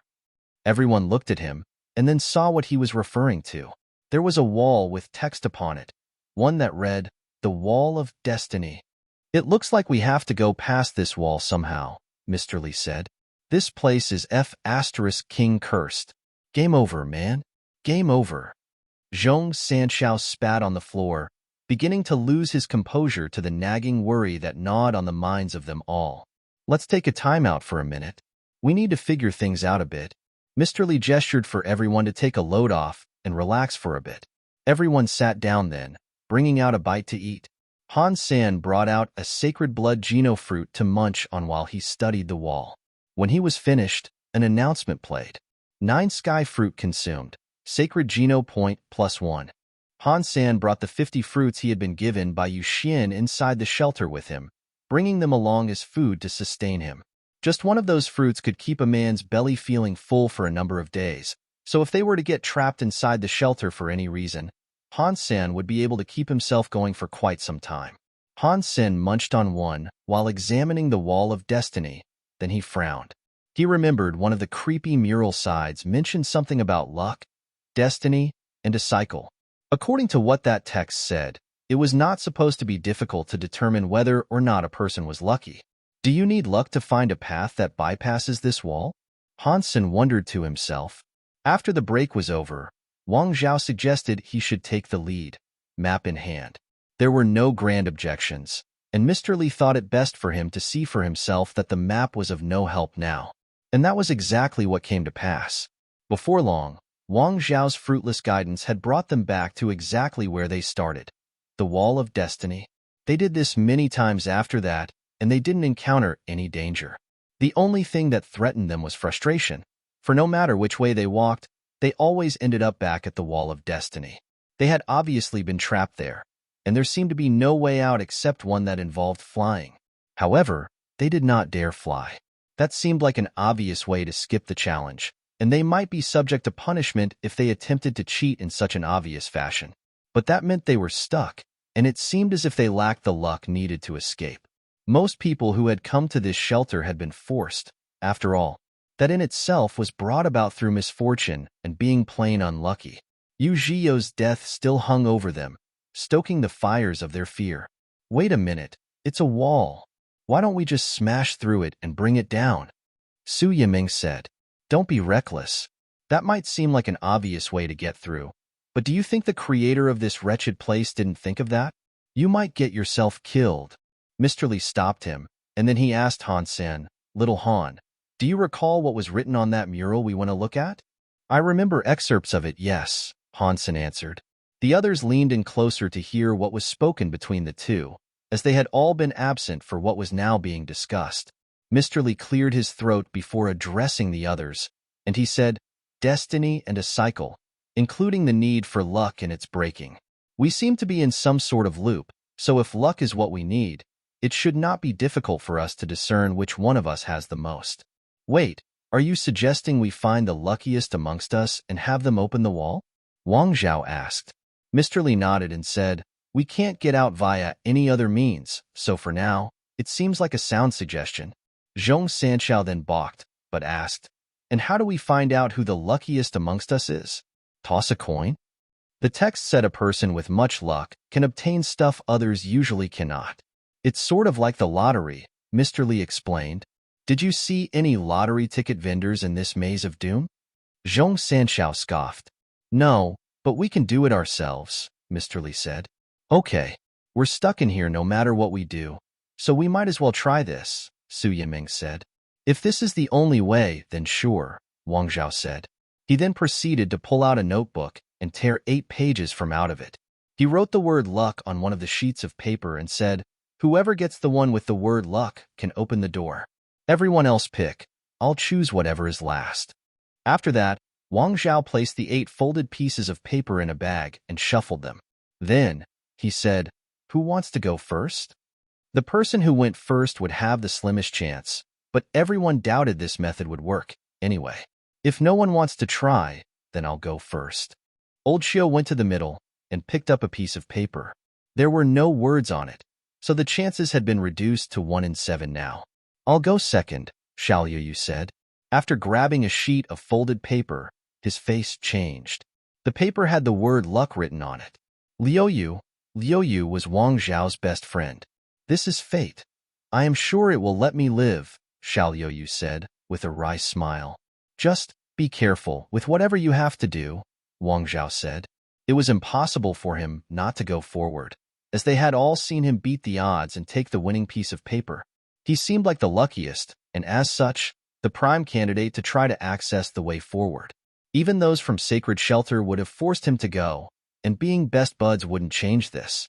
If Xiao Liu didn't go, then someone else eventually would, anyway. And their luck might not have been as fair. Xiao Liu nodded and pulled out his Geno core, which was a jade sword. Xiao Liu's body glowed with a protection that accompanied him on his way towards the door. Don't do it, you'll die, Han Sen exclaimed. Xiao Liu looked at Han Sen, thinking it to be a strange thing to suddenly call out. If he doesn't go, will you? Su Yiming asked. Han Sen coldly said, he picked the paper, and he is now going to risk his life. You guys have got it backwards. That would give him the worst luck. Xiao Liu's eyebrows touched the sky, and he began to produce a cold sweat. That logic made a lot of sense. Everyone could understand where Han Sen was coming from, but someone had to try the door. They couldn't differentiate between good luck and bad luck when it came to this. There were no other alternative ideas or plans they could consult and enact. Anyway, you're saying whoever gets that paper is unlucky, yes? Because they have to then risk their life, correct? Su Yiming said, to confirm. Everyone else started to become of this opinion now, but if Xiao Liu didn't commit to trying the door, then that meant the lottery was pointless. If you can promise me one thing, I can go, Han Sen said. There was a certain sternness in his voice, to the surprise of the others in the expedition. They all turned to look at him, confused why a person with only a bronze Geno core would and could say such a thing. Little Han, these are no joking matters, Mr. Li said. You are correct, but if you can promise me this one thing, I will try it in his stead. Han Sen paused, having achieved the focus of everyone's ears, before proceeding to explain, it's because I'm lucky. I always have been, and I believe I have what it takes. Okay, then what would you like to get promised? We can do what you ask, provided it's nothing ridiculous, Wang Zhao said, willing to give the boy a chance. He would also prefer risking the life of another, if it meant his best friend might have been spared. Han Sen responded, saying, the shelter must have offered you a lot to come here. If you can pull together to provide me 60 sacred Geno fruit, I will go. 60 was not a small number. There were 7 others in the expedition, and each of them had around 10. I have 16 right here with me. I'll give them to you, Xiao Liu immediately answered, seeing as it was his life currently on the line. Then, he presented the fruit. Discussions broke out amongst the rest, as they all wondered and tried to gauge whether or not it was a worthy bargain. They eventually decided to go along with it, and they amassed the tally of 60 Geno fruits they could give Han Sen upon his completion. Little Han, I must repeat, this is no laughing matter. The stakes are high, but there's always the chance we might find an alternate route, Mr. Li pleaded. He had come to like Han Sen, and he was worried about the young man's well-being. Han Sen smiled in return, telling him, it's nice of you to be so considerate, Mr. Li, but me and Lady Luck have tangoed a number of times. The fortunes frequently smile on me. Han Sen accepted the fruit and approached the wall of destiny, their door and way forward. He had everything to live for, even a baby on the way. Han Sen wasn't going to risk everything unless he was 100% certain he'd succeed. This wasn't because Han Sen believed himself to be stronger than the others, or because he actually had more luck. It was because he had a theory he had kept private. Han Sen had examined the text on the tower and mulled over it well. He recalled that there was no mention of explicit instructions, and no statement that in order to tackle the door you'd have to be the luckiest. Everyone had luck, but good luck and bad luck were all tinged measures coming from the same pool. Han Sen had already read the text of Life Door, and that gave him a keener insight into the words he had espied on the mural. It helped him understand one thing that was the crux to this entire issue. To open the door of destiny, one must have already opened their life door. Han Sen had secretly cast Life Door previously, and he felt his body metaphysically connect with the wall of destiny. It beckoned to Han Sen, calling out for him to come forward. It brought ease to Han Sen's mind, and without an urgent need to open it, He thought of a way in which he might net a few extra goodies in the service of others. He really wasn't risking his life. Han Sen believed that those who had ventured into the shelter before hadn't even seen the wall. And Han Sen believed that was because no one in the previous expedition possessed Life Door. If the wall had shown up, they would have been trapped there forever. It at least proved the shelter wasn't a deliberate gauntlet meant to torture and slay all intruders. Or at least, that's what Han Sen now hoped. But this also led Han Sen to believe that they'd end up elsewhere once the wall was removed. Perhaps the others, without Life Door, had been led to their doom. With Han Sen amongst them, they might make greater progress than the other team did. Han Sen did not hate the people on his team, and he would prefer to help them rather than not. He just didn't see a problem with extracting a few gifts while doing so. His connection to the door increased and became more voluminous as he approached the Wall of Destiny. He could sense its tangible aura, and it tingled Han Sen's fingertips. Han Sen then summoned his bulwark umbrella as he drew near it. The Dongxian Sutra did not tell him there was any danger ahead, but he still summoned it on the off chance there was. Everyone watched Han Sen, and their attention was particularly drawn to his left hand, with which he pushed against the Wall of Destiny. His hand was brimming with the power of jade skin, and when it came into contact with the wall, electricity suddenly surged through him. Han Sen quickly pulled his hand away and took cover behind his umbrella. Everyone summoned their Geno Core for protection, expecting a fight or some sort to have been initiated. Boom! The Wall of Destiny let out a deep sound, as if something had been unlocked beneath the earth, and then it began to sink, receding into the ground it had originally emerged from. Nobody there had expected the process to be that simple. They had half suspected that Han Sen wouldn't be alive to enjoy the fruit they had all given him. "Brother Han, you are a man of good fortune indeed," Xiao Youyu proclaimed, upon witnessing his success. The others all looked at Han Sen differently. More than anything, they were just bewildered to see it was he the weakest of their team.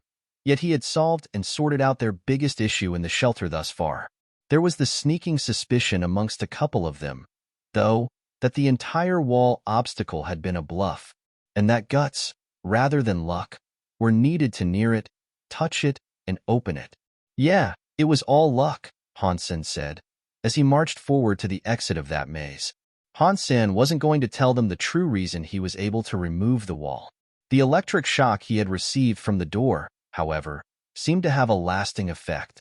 It did not hurt, but he sensed it had modified his life door somewhat. Han Sen checked out his body, and he confirmed there was no permanent harm, but still, it was a strange sensation. Everyone followed Han Sen towards the exit, which was somehow obscured by a blinding white light. What awaited them? None could guess. Han Sen was not concerned with this, having been in situations similar to this in the past. His feet did not relent, and onwards he went. When he breached the veil of white, his eyes cleared to reveal what lay beyond. But what he saw sent chills down his spine. He immediately wished to retreat, but an invisible barrier prevented him from doing so. The team could no longer see Han Sen, but thinking the way was safe, they followed in after him. Everyone shared a similar reaction to Han's senator. As soon as they saw what lay ahead, they all wished to flee. They ran into the invisible barrier behind them face first. Many of their faces even started to bleed due to the speed at which they tried to escape. When they pierced through the veil of white, they were met with the sight of a number of vicious wolves that stared back at them with dirty green eyes. It was as if the wolves had been awaiting their arrival. Unable to go back, it was clear they had no choice but to engage the wolves and fight for their lives.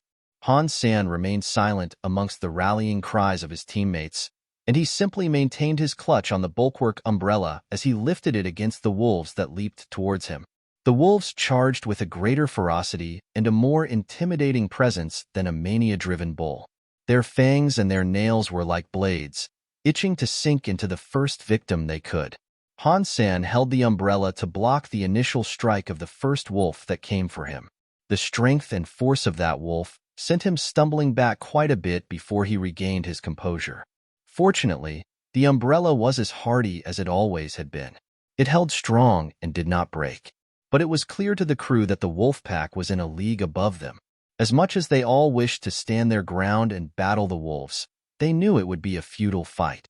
Han Sen acknowledged this to be true as well. As he held a defensive posture, he used his Dongxian aura to scan his immediate surroundings and identify any route or passage that might allow him to escape. Then, he took off running into the wolf pack.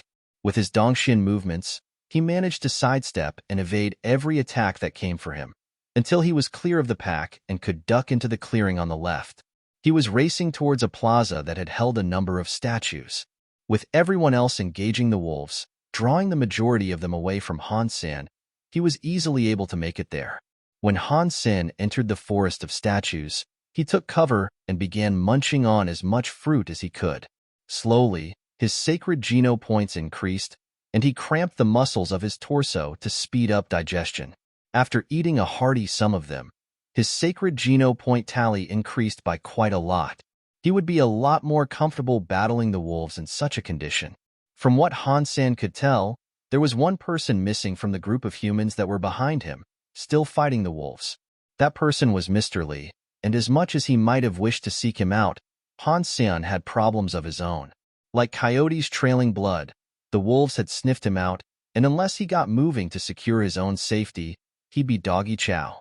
After fleeing their snapping maws, however, Han Sen noticed something strange about the method they were hounding him. It wasn't as if they were trying to hunt down and kill the intruder. It was like they were pushing him in a certain direction. Han Sen kept on running, regardless, and eventually, he came to a place that was empty of anything remarkable.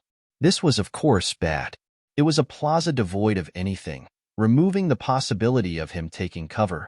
At least amongst the statues that decorated the previous plaza, he could duck and weave and provide his enemies a harder time giving chase. Here, he was at a disadvantage. But after gobbling down a bevy of Geno fruits, Han Sen had earned himself dozens of sacred Geno points. If push came to shove, he'd be shoving a lot harder now. He looked to his left and right and noticed that more wolves were appearing, seeking to close in on him. If he wanted to turn around and return to the cover of the statues, or the teammates he had left behind, he'd have no chance to do so now. Bracing himself for a fight, Han Sen closed his eyes. When he opened them again, however, he noticed the wolves were gone. They had stopped chasing him and withdrawn, but as for the reason why, he could not guess. He turned to take a look at his past pursuers, and he saw them standing there, growling at him with their bared fangs on full display. It was as if they had now been stopped by an invisible barrier. They really were chasing me here. But for what purpose, I wonder? Han Sen thought as he viewed his surroundings. He had reached a garden populated with strange botanical marvels. The things which grew there were crazy, and Han Sen first noticed this when he saw bunches of carrots that were dangling from trees. Strangely, they looked to have been formed from human brain matter, dressed with a bit of greenery on top. He didn't know if he should have looked at it in wonder or in disgust. Han Sen continued on, wandering through this garden of sickly delights. Blood and ghastly violence seemed to be the primary theme of decoration, for there were many intestinal-shaped plants and flowers running with blood. They were all so weird, and the sight of them made Han Sen's skin squirm. He was extremely uncomfortable in this place, as any right-minded individual would be. Strangely, however, Han Sen could sense the life forces of everything that grew there, and he noted there was nothing remarkable. He was detecting them to be ordinary plants, though he had never seen such gross botany before. The wolves were still watching Han Sen tread the garden, so there was no chance of him returning the way he had come. But, not sensing any danger ahead of him, he wasn't too wary of walking forward into the deeper recesses of the grotesque place. The mist was getting thicker, however, and it obscured much in the distance. There was enough visibility to see what was in his proximity, though, and he could watch the plants become more gruesome and sordid the further he went. Eventually, he came to a tree with a man hanging from its branches. His arm, as weird as it was growing a number of ears like a fallen log bearing mushrooms. But that really was the shape of the tree. There was no actual human body dangling from its rotten eaves. The tree had simply been shaped like that. Han Sen's skin crawled, like it was hosting a corpse-feeding party of maggots. After all, he was sensing them to be ordinary plants. They were this strange, but they shouldn't have been. Strange. Why are they so creepy and wild, yet so weak and supposedly unremarkable? Han Sen thought to himself. Then, Han Sen heard a noise come from behind. He saw Haji approaching him from out of nowhere. Haji looked to be in an okay condition. He looked a little winded, but that was the extent of it. He was free from injuries. Haji, where is everyone else? Han Sen asked. Haji answered, I don't know. I ran by myself. You're the first of the team I've seen in a bit. Han Sen thought he spoke a little strangely. There was a monosyllabic tone to his speech, and so he took a couple of steps back. Give me all your Geno fruit, and I'll keep you safe, Haji stepped forward to say. And how can you keep me safe? Han Sen realized Haji was still himself, but he had come to Han Sen for the riches he carried. This. Haji summoned a black metal wolf, and the marks upon it showed it to be a gold Geno core. Han Sen was not worried at the thought that someone might come to steal his Geno fruit. Mr. Li, Old Xiao, Su Yinming, Wang Zhao, and Zhong Sanshao already had gemstone Geno cores and would not need his Geno fruit. Only Haji would need the sacred fruit Han Sen possessed, so it might not have come as an absolute surprise for him. And indeed, Haji had been waiting for this opportunity. He was a bit of an outsider himself, and he wasn't closely associated with the others who were on the expedition anyway. Now that he had caught Han Sen alone, it was his time to strike. Han Sen looked at his metal wolf Geno core and said, You used this to get away? Haji said, Yes. My Geno core is called Ditto, and it can take on the form of any creature it wishes to. That's a fairly brilliant Geno core you have, but it's a shame. Han Sen stressed an exaggerated sigh. What's a shame? When Haji said that, the wolf slowly began to approach Han Sen. Upgrading that Geno core to the best it could be might yield some impressive results, but it's a shame your ascension will come to an end here, Han Sen said, his threat made clear. I was going to leave you alive after taking your spoils. I'll take that as permission to silence you for good. When Haji said this, the wolf immediately jumped towards Han Sen with its maw open. Han Sen used his gold dragon lock in response, immediately tying up the airborne wolf. The wolf was quickly bound, and it dropped to the ground like a stone. It did its best to squirm free, but it was clearly having trouble. You have a gold Geno core? Haji's face swiftly turned sour. Yeah, but it's no big deal, Han Sen said. Yeah, you're right. It isn't? Haji suppressed the sudden flash of fear he had been stricken with, and he summoned a purple sword. It was 3 feet long, and many strange writings had been inscribed across the length of its blade. Haji waved his sword, which sent beams of light, shaped like the characters on the sword shooting towards Han Sen like a number of lasers. Han Sen opened up his bulwark umbrella to block the barrage of plasma rounds. All the lights exploded against the protective shielding of the umbrella. Han Sen had eaten a great many sacred Geno fruits, so gold Geno cores weren't able to deal half as much damage now.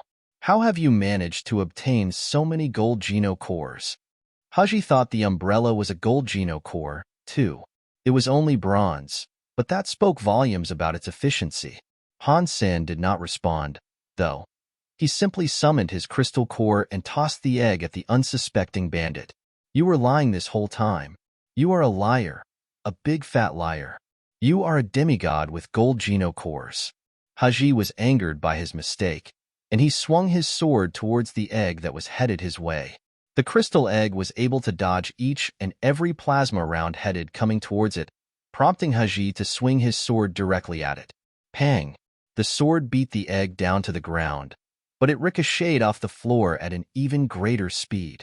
It walloped his body with the might and swiftness of a bullet. He had been unable to dodge, and after it struck his leg like lightning, it bounced right back to Han Sen.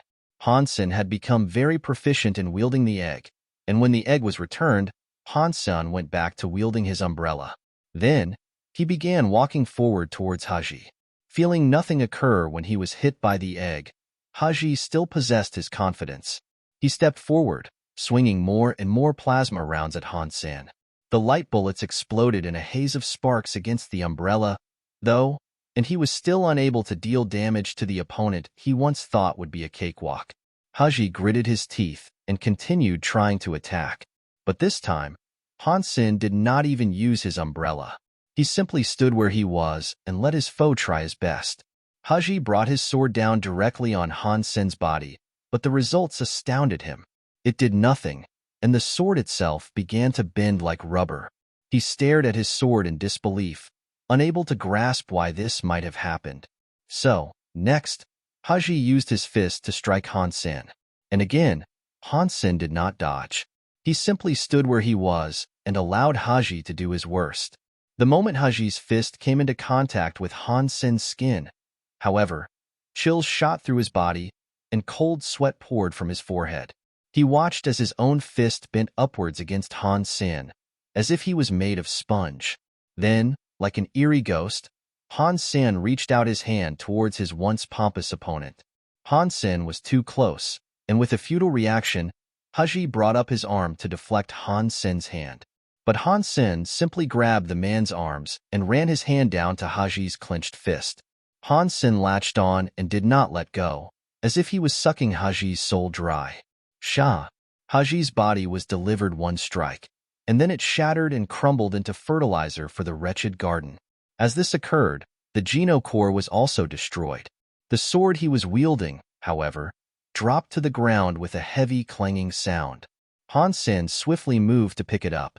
It was a gold Geno core, and Han Sen needed a replacement for his horn. He quickly pocketed it by placing it in his Sea of Soul. Just as Han Sen was about to turn and leave, he heard more sounds.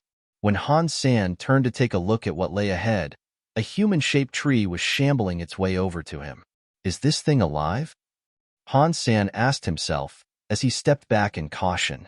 The tree was not that strong, and it gave the illusion of being an ordinary plant like all the rest. But it came to a stop near the mound of dust on the ground that was once Haji. Han Sen realized the tree was coming for the man whose sequence structure he had just destroyed. The roots of the tree moved atop the mound of dust, and then it all got absorbed. It didn't take long for the humanoid tree to absorb the mound of dust. Its previously dull and unremarkable life force then began to resemble the person Han Sen had just slain, Haji. Han Sen was not sure if it was exhaustion playing tricks on his eyes, but he could then swear he was seeing the tree shrink to take on the form of Haji himself. And it did, but fortunately, it did not replicate the mindset of the person Han Sen had just killed. It looked like Haji now, but it just stood in place without motion, where it had absorbed his remains.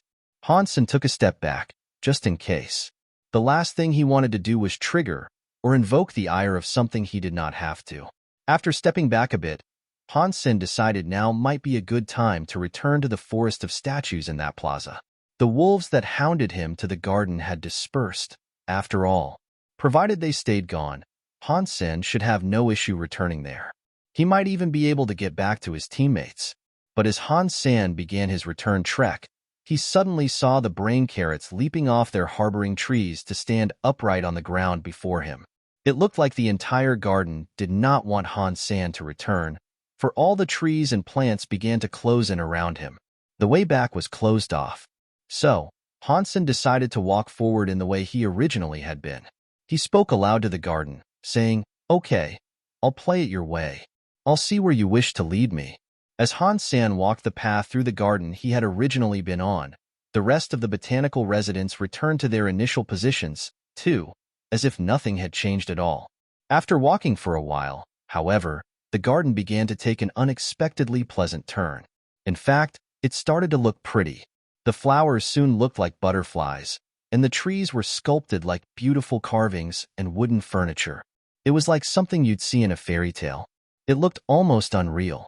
Han Sen soon came to a lake. Its surface was still, glassy, and blue like a clear summer sky. At the center of the lake was a stone tablet. In front of it stood a man. This person wasn't someone Han Sen was familiar with, and as he walked closer to get a better look, he saw that the man was clad in sparklingly white, clean clothing. He wasn't the sort of person you'd expect to see in such a sordid shelter. "My child, you are finally here," the man in white clothing said. "Are you talking to me?" Han Sen asked. "Of course, my child." The man seemed to be speaking to Han Sen, but his attention seemed affixed to the stone tablet he was in front of. Han Sen thought it weird that the man continuously referred to him as "my child." "Who are you?" Han Sen asked, with a frown. Han Sen knew this was not someone whose voice he had heard before, and neither was it a person he had seen before. I could ask you the same, but only my children are capable of coming here. So, that is what I can best assume you to be. The man in white clothing spoke in a very relaxed manner. He spoke as if he had awoken from a restful slumber and was at peace and tranquility. Speak plainly. It has been a long day, and I'm not in the mood for games. Han Sen spoke with a stern voice, primarily because he could not stand being called my child any more than he could stand being called boss. I am a shadow, and I have waited for your arrival for quite some time, the man in white clothing said. My arrival? Me? You know who I am. Han Sen thought the man was very strange. If it wasn't for the mist skating gracefully across the lake, Han Sen would have been able to scan the man and get a clear reading of who or what he might have been. Yes, but it does not matter. You are here. Therefore, you are my child, the man in white clothing said. Han Sen was getting annoyed. The man was speaking quite a bit, but he wasn't actually saying much. Han Sen summoned his crystal egg with the desire to throw it at the man. He'd had enough of being called his child, so he cared little for who the man believed him to be. He wanted to shut him up so he could continue with the expedition. Before Han Sen could lob it, though, the man suddenly said one more thing which stayed his arm. He said, "This is the only thing I can give you." The man walked into the tablet as if he was a ghost, passing through a wall. The stone tablet had once been empty, but was now scrawled with a few additional words. God has returned. Han Sen was quite surprised to see the words of Life Door now appear on the tablet. He peered at the tablet a little closer then, and before his eyes, the entirety of Life Door began to show up on the stone. The words appeared one by one. Han Sen was delighted, though, and he quickly tried to remember everything that was written down. After reading it all, he felt as if his Blood Pulse Sutra was starting to run by itself and generate a brand new Geno core. Han Sen always believed he was going to create a Geno core with it, but there was something prohibiting him from completing the process. There was always a snag he was getting caught on. But now, just seeing Life Door written before him on such a pristine lake, it had freed up whatever was hindering his progress. The Blood Pulse Sutra got to work producing a new Geno core with no trouble now. This place really is connected to Blood Legion. That man must believe I am a part of Blood Legion, Han Sen thought to himself, as he read the text and did his best to memorize it. When the text was all revealed, his Blood Pulse Sutra began to fire on all cylinders. The process of producing a brand new Geno core was well underway. The black crystal was also triggered, prompting more of that black fluid to taint the mixture. This was the first time Han Sen had the ability to watch the Geno core produce. Before, he had always been under fire and unable to, and he found it remarkable how much the substance created looked like a supernova. Han Sen was rather shocked when he laid eyes on the finished Geno core. The Blood Pulse Sutra's Geno core was a miniature version of Han Sen himself. It was like a little figurine, shaped to replicate his body perfectly. As Han Sen stared at it, his bewilderment heightened, as something most strange occurred.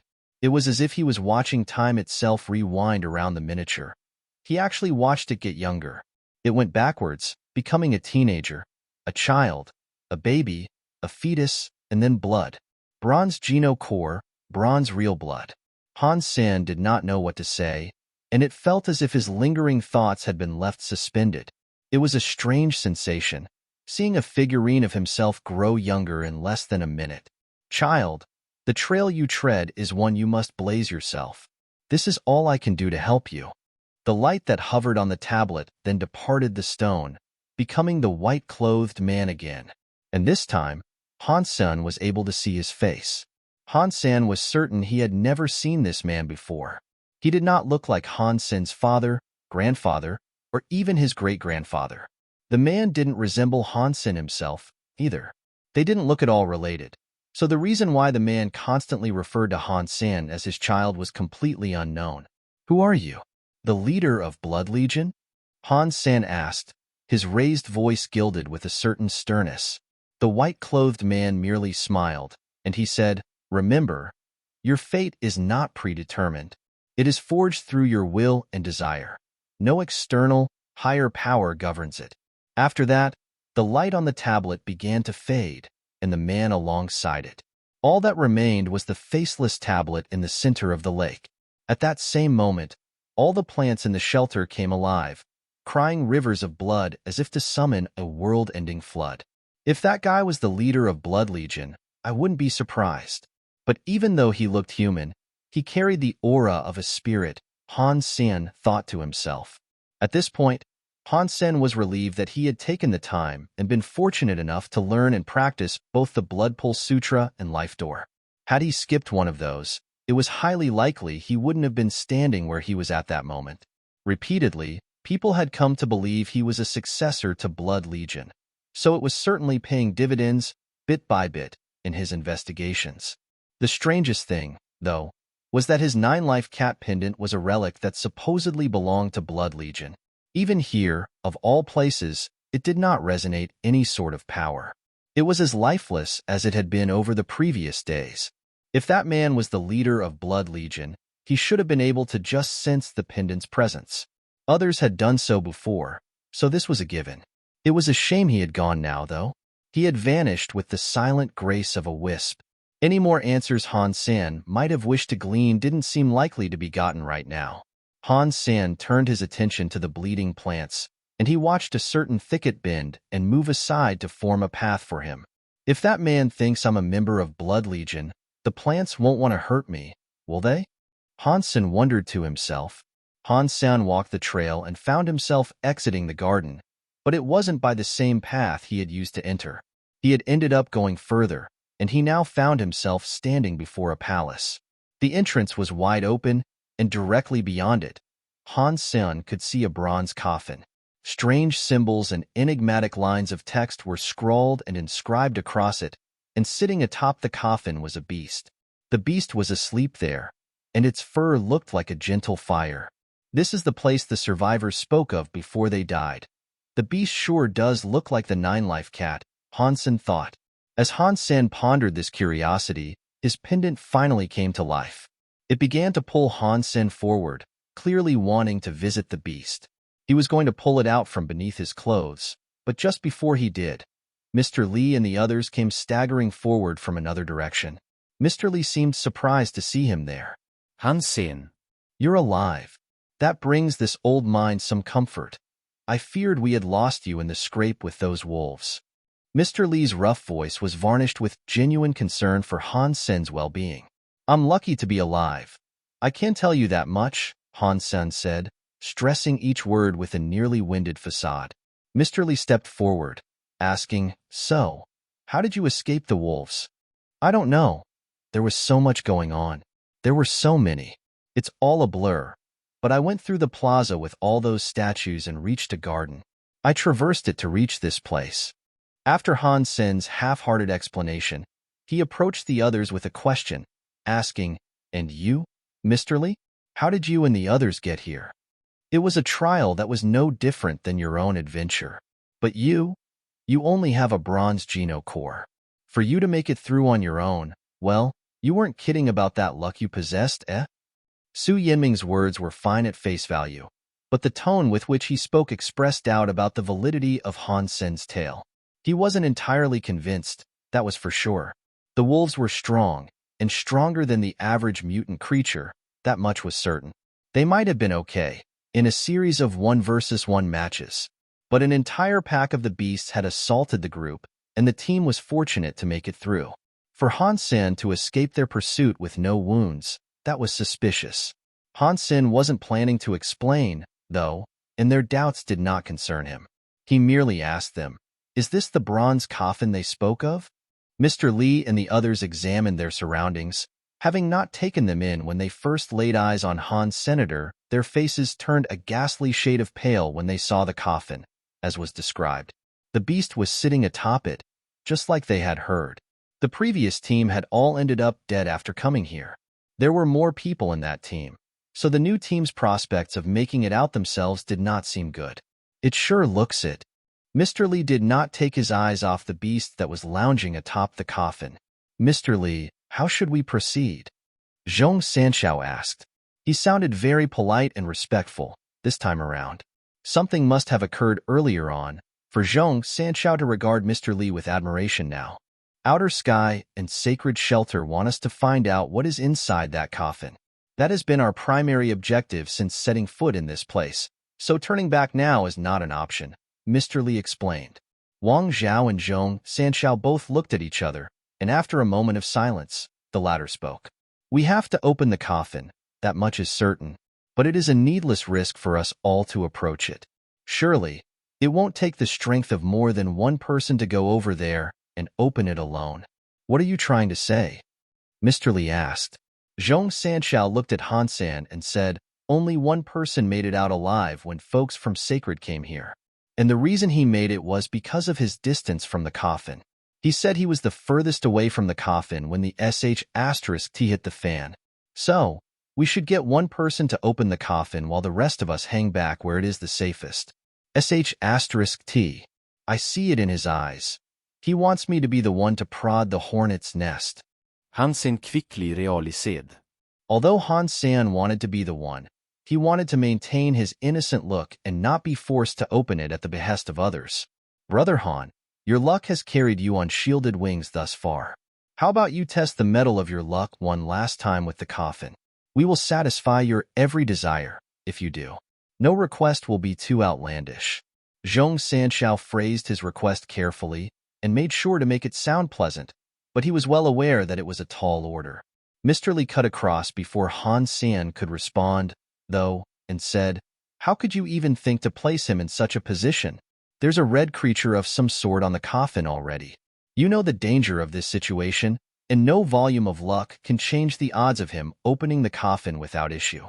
Han Sen had come to like Mr. Li a lot. The old man had looked out for him a lot throughout the length and extent of the expedition. Thank you, Mr. Li. Only an animal could suggest I be the one to go up there. Han Sen said a whole lot more than this with the icy, dagger-like eyes he gave Zhong Sanchao. But Zhong Sanchao was not happy with this, and he blusterously stepped forward to say, do you really think a bronze Geno-core human could survive everything we've been through?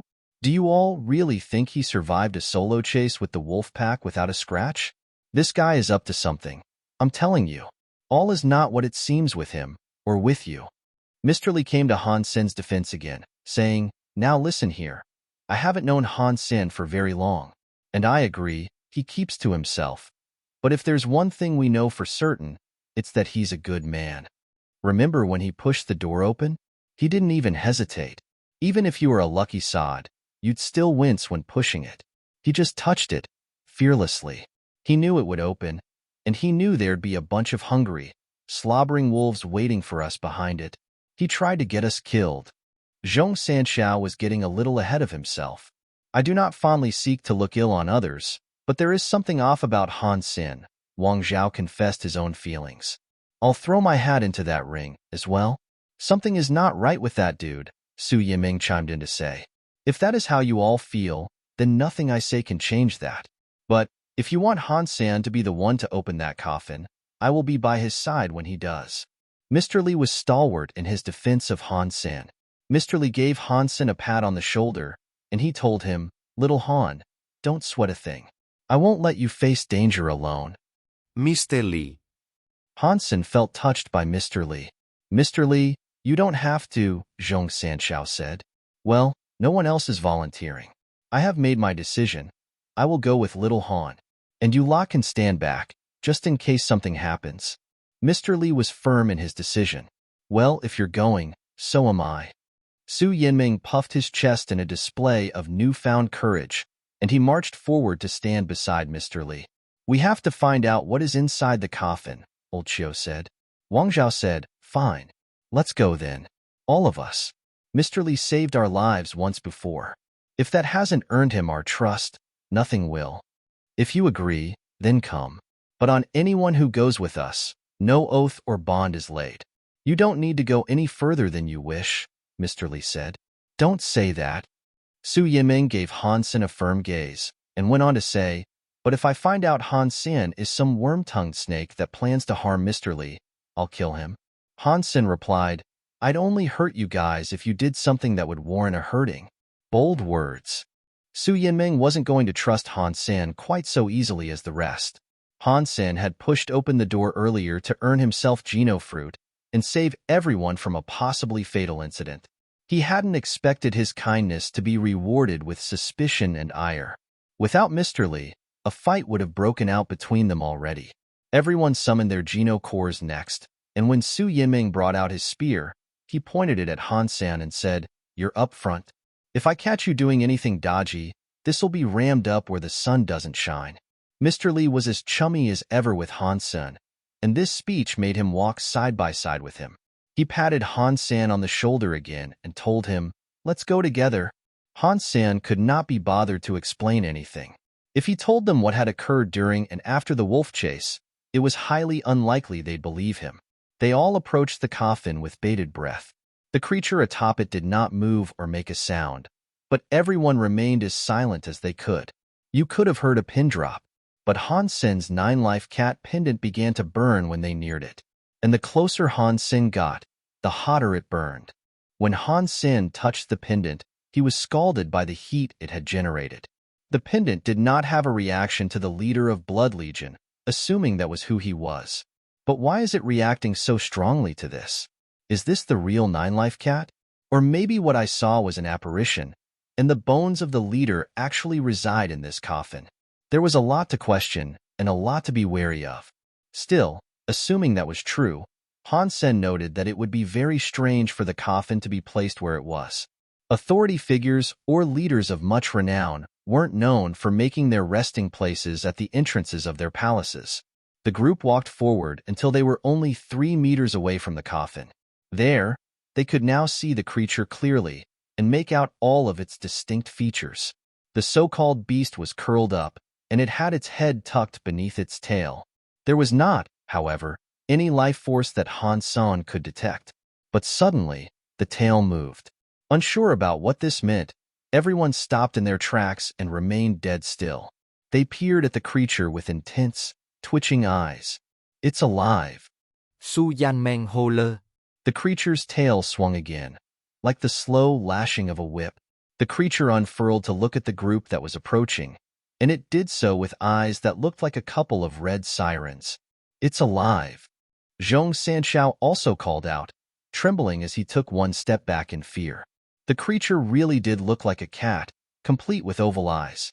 Its gaze was menacing and cold, but it wasn't directly threatening. Everyone readied themselves for a fight. The group that had come before them encountered this creature and died shortly after all. But the motionless standoff went on longer than anticipated. The cold, uncaring gaze of the cat developed into one of disinterest after a certain amount of time elapsed. After a while, with the prospect of immediate danger diminishing, Zhong Sanshao said, "Now is the time to strike. It's not attacking, so let's take advantage of that." Everyone knew it might be for the best to remove the stranger danger that cat might or might not pose, but they'd have to do it together if they chose to attack it. "No," Mr. Li said, with a resolute voice. "It is not hostile to us. If we provoke it and make it hostile, we may not even live long enough to regret it." "We can't just stand here, though," Zhong Sanshao pleaded. Mr. Li said, "We can continue to approach it delicately, and assuming it does not do anything more, we will try to open the coffin." Everyone in the team looked at each other to see how they each felt about that. Although they were all worried about what might happen, they all agreed it was best to approach the coffin slowly without directly inviting hostility from the cat. Each step they took was slow and steady, exercised with great care and caution. And each time one foot settled back on the ground, they looked at the beast intently to see if it had moved at all. When they reached the coffin, the cat had not moved an inch. It merely looked at them, with its tail brushing softly against the coffin it rested upon. Everyone approached the coffin from a different direction, surrounding it. Strangely, the creature seemed to be watching Han Sen. "Get a firm grip around the edges and lift it up," Mr. Li commanded softly. They placed their hands around the smoothed edges of the coffin and dug their fingers as far they could underneath it. They did not care much for the coffin or what might rest inside. Their main worry was how the creature would behave once they began moving the lid. They feared it was ready to pounce. 3, 2, 1. When Mr. Li finished the countdown, Everyone heaved the hefty lid up. The combined strength of the group removed the lid with ease. They lifted it as high and as straight as they could, and strangely, the cat did not move an inch. The beast looked as disinterested as it first had, and it didn't seem to care about what they were doing. Their mission was to find out what was in the coffin. Once they caught a glimpse of what was inside, they could return. With the lid safely removed, they all stole a glance inside. What they saw surprised them. It was empty. There was not a single thing inside it. It's empty? Why is it empty? Wang Zhao asked aloud. Old Xiao then drew attention to the vacant lid of the coffin, with a voice that trembled and shook. The creature is gone. Everyone turned to look where old Xiao was staring. The cat was gone. It was as if it had completely vanished into thin air. Where did it go? Su Yinming asked, looking around in a near panic, fearing a sudden ambush or pounce. Everyone thought it most strange and did the same.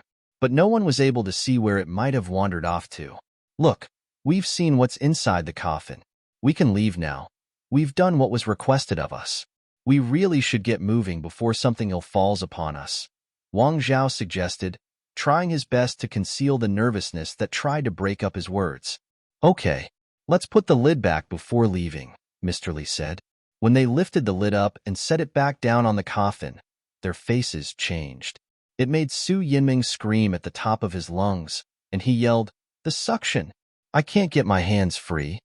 Me too. OF*CK. Zhong Sanshao tried to pull his hand free, but he was unable to. Everyone was suffering the same misfortune, finding their hands to be stuck in a vacuum stemming from the coffin. They couldn't get their hands free. Han Sen held onto the lid like the rest, pretending he was suffering the same fate. Truthfully, the suction that gripped the others didn't seem to be affecting him.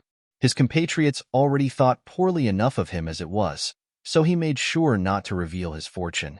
Everyone was scared, on the precipice of tumbling into full-on panic.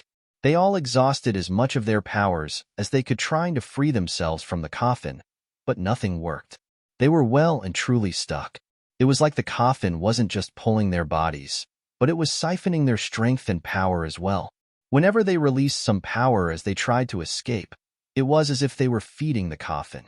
Wang Zhao watched his power bleed away, and he was unable to stop it. Zhong Sanshao summoned a sword Geno core to batter the coffin into freeing him. But when his blade touched down on the spooky sarcophagus, the power and life of his weapon began to drain. This occurred to the Geno cores summoned by the others as well. And when their powers were drained, the cores were pulled out of their hands and stuck to the top of the coffin. It was as if the cores had been dragged away by a magnet. Everyone was shocked, unable to understand what was going on. And amidst this confusion, the symbols and scrawlings that adorned the coffin began to light up with a sinister neon hue. Why hasn't your power been absorbed? Su Yiming asked. His suspicions regarding Han Sen hadn't diminished, and now they only heightened. To Su Yinming, the fact that Han Sen was unaffected was proof enough that he was some sort of traitor. Hearing this, they all turned to look at Han Sen, who was seemingly unaffected. F***CK. I knew something was up with him. Zhong Sanshao was furious, thinking Han Sen had willingly betrayed them, and so he summoned a Geno core and tried to attack him. Han Sen let go of his grip on the coffin lid and dropped the pretense. He swiftly moved to evade the attack and pleaded, "Fine, I'm not trapped, but it's not like I try to get any of you hurt. This is as unexpected for me as it is for you. I don't know what is happening." Han Sen hurriedly took a few steps back. His former compatriots all had gemstone Geno cores, and if the rest sought to attack him, Han Sen did not fancy getting surrounded. "I knew we should have killed him when we had the chance," Su Yinming proclaimed. "Your body," Old Xiao suddenly exclaimed. Then, all the members of the party began looking at each other in fear. They were all aging at an extremely rapid pace. Su Yinming's hair turned white, and his skin began to gather wrinkles like weathered, coarse leather. He was like an old man. Wang Zhao then shouted, "Mr. Li, why are you not affected by this?" Wang Zhao wasn't the only one to notice this, and when the group's enfeebled eyes looked over, they too saw him unaffected. Mr. Li smiled and took a step back, letting his fingers leave the cusp of the coffin's lid. "I wasn't trapped either. and I won't be getting any older. Do you know why this is happening? Surely, there must be something you can do for us. Everyone's face was turning grim, thinking they were on the verge of death. This is a coffin belonging to Blood Legion. The Nine-Life Cat was suppressing the power within. Now that we've opened it, it is absorbing all nearby life forces to wake up what slumbers inside, explained Mr. Lee, with disturbing calm and resoluteness. What? How do you know all this? Is there a way you might save us? Old Xiao pleaded. Old Xiao was already an old man, hence the title. He had withered faster than the rest, and his skin was now not far off the stressed guttering of tree bark. Everyone's eyes were fixed on Mr. Lee. They knew his speech had taken on a different tone, and they had the suspicion that some veil had been removed. But still, they clung to their past vision of the man they had accompanied on their way inside. They desperately hoped he would know how to save them and act upon the ability to do so.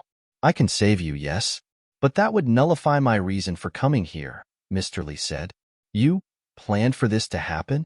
You wanted to kill us? The fear that had taken root inside Wang Zhao turned to wrath and rage. He was seething as he spoke, having suffered this betrayal.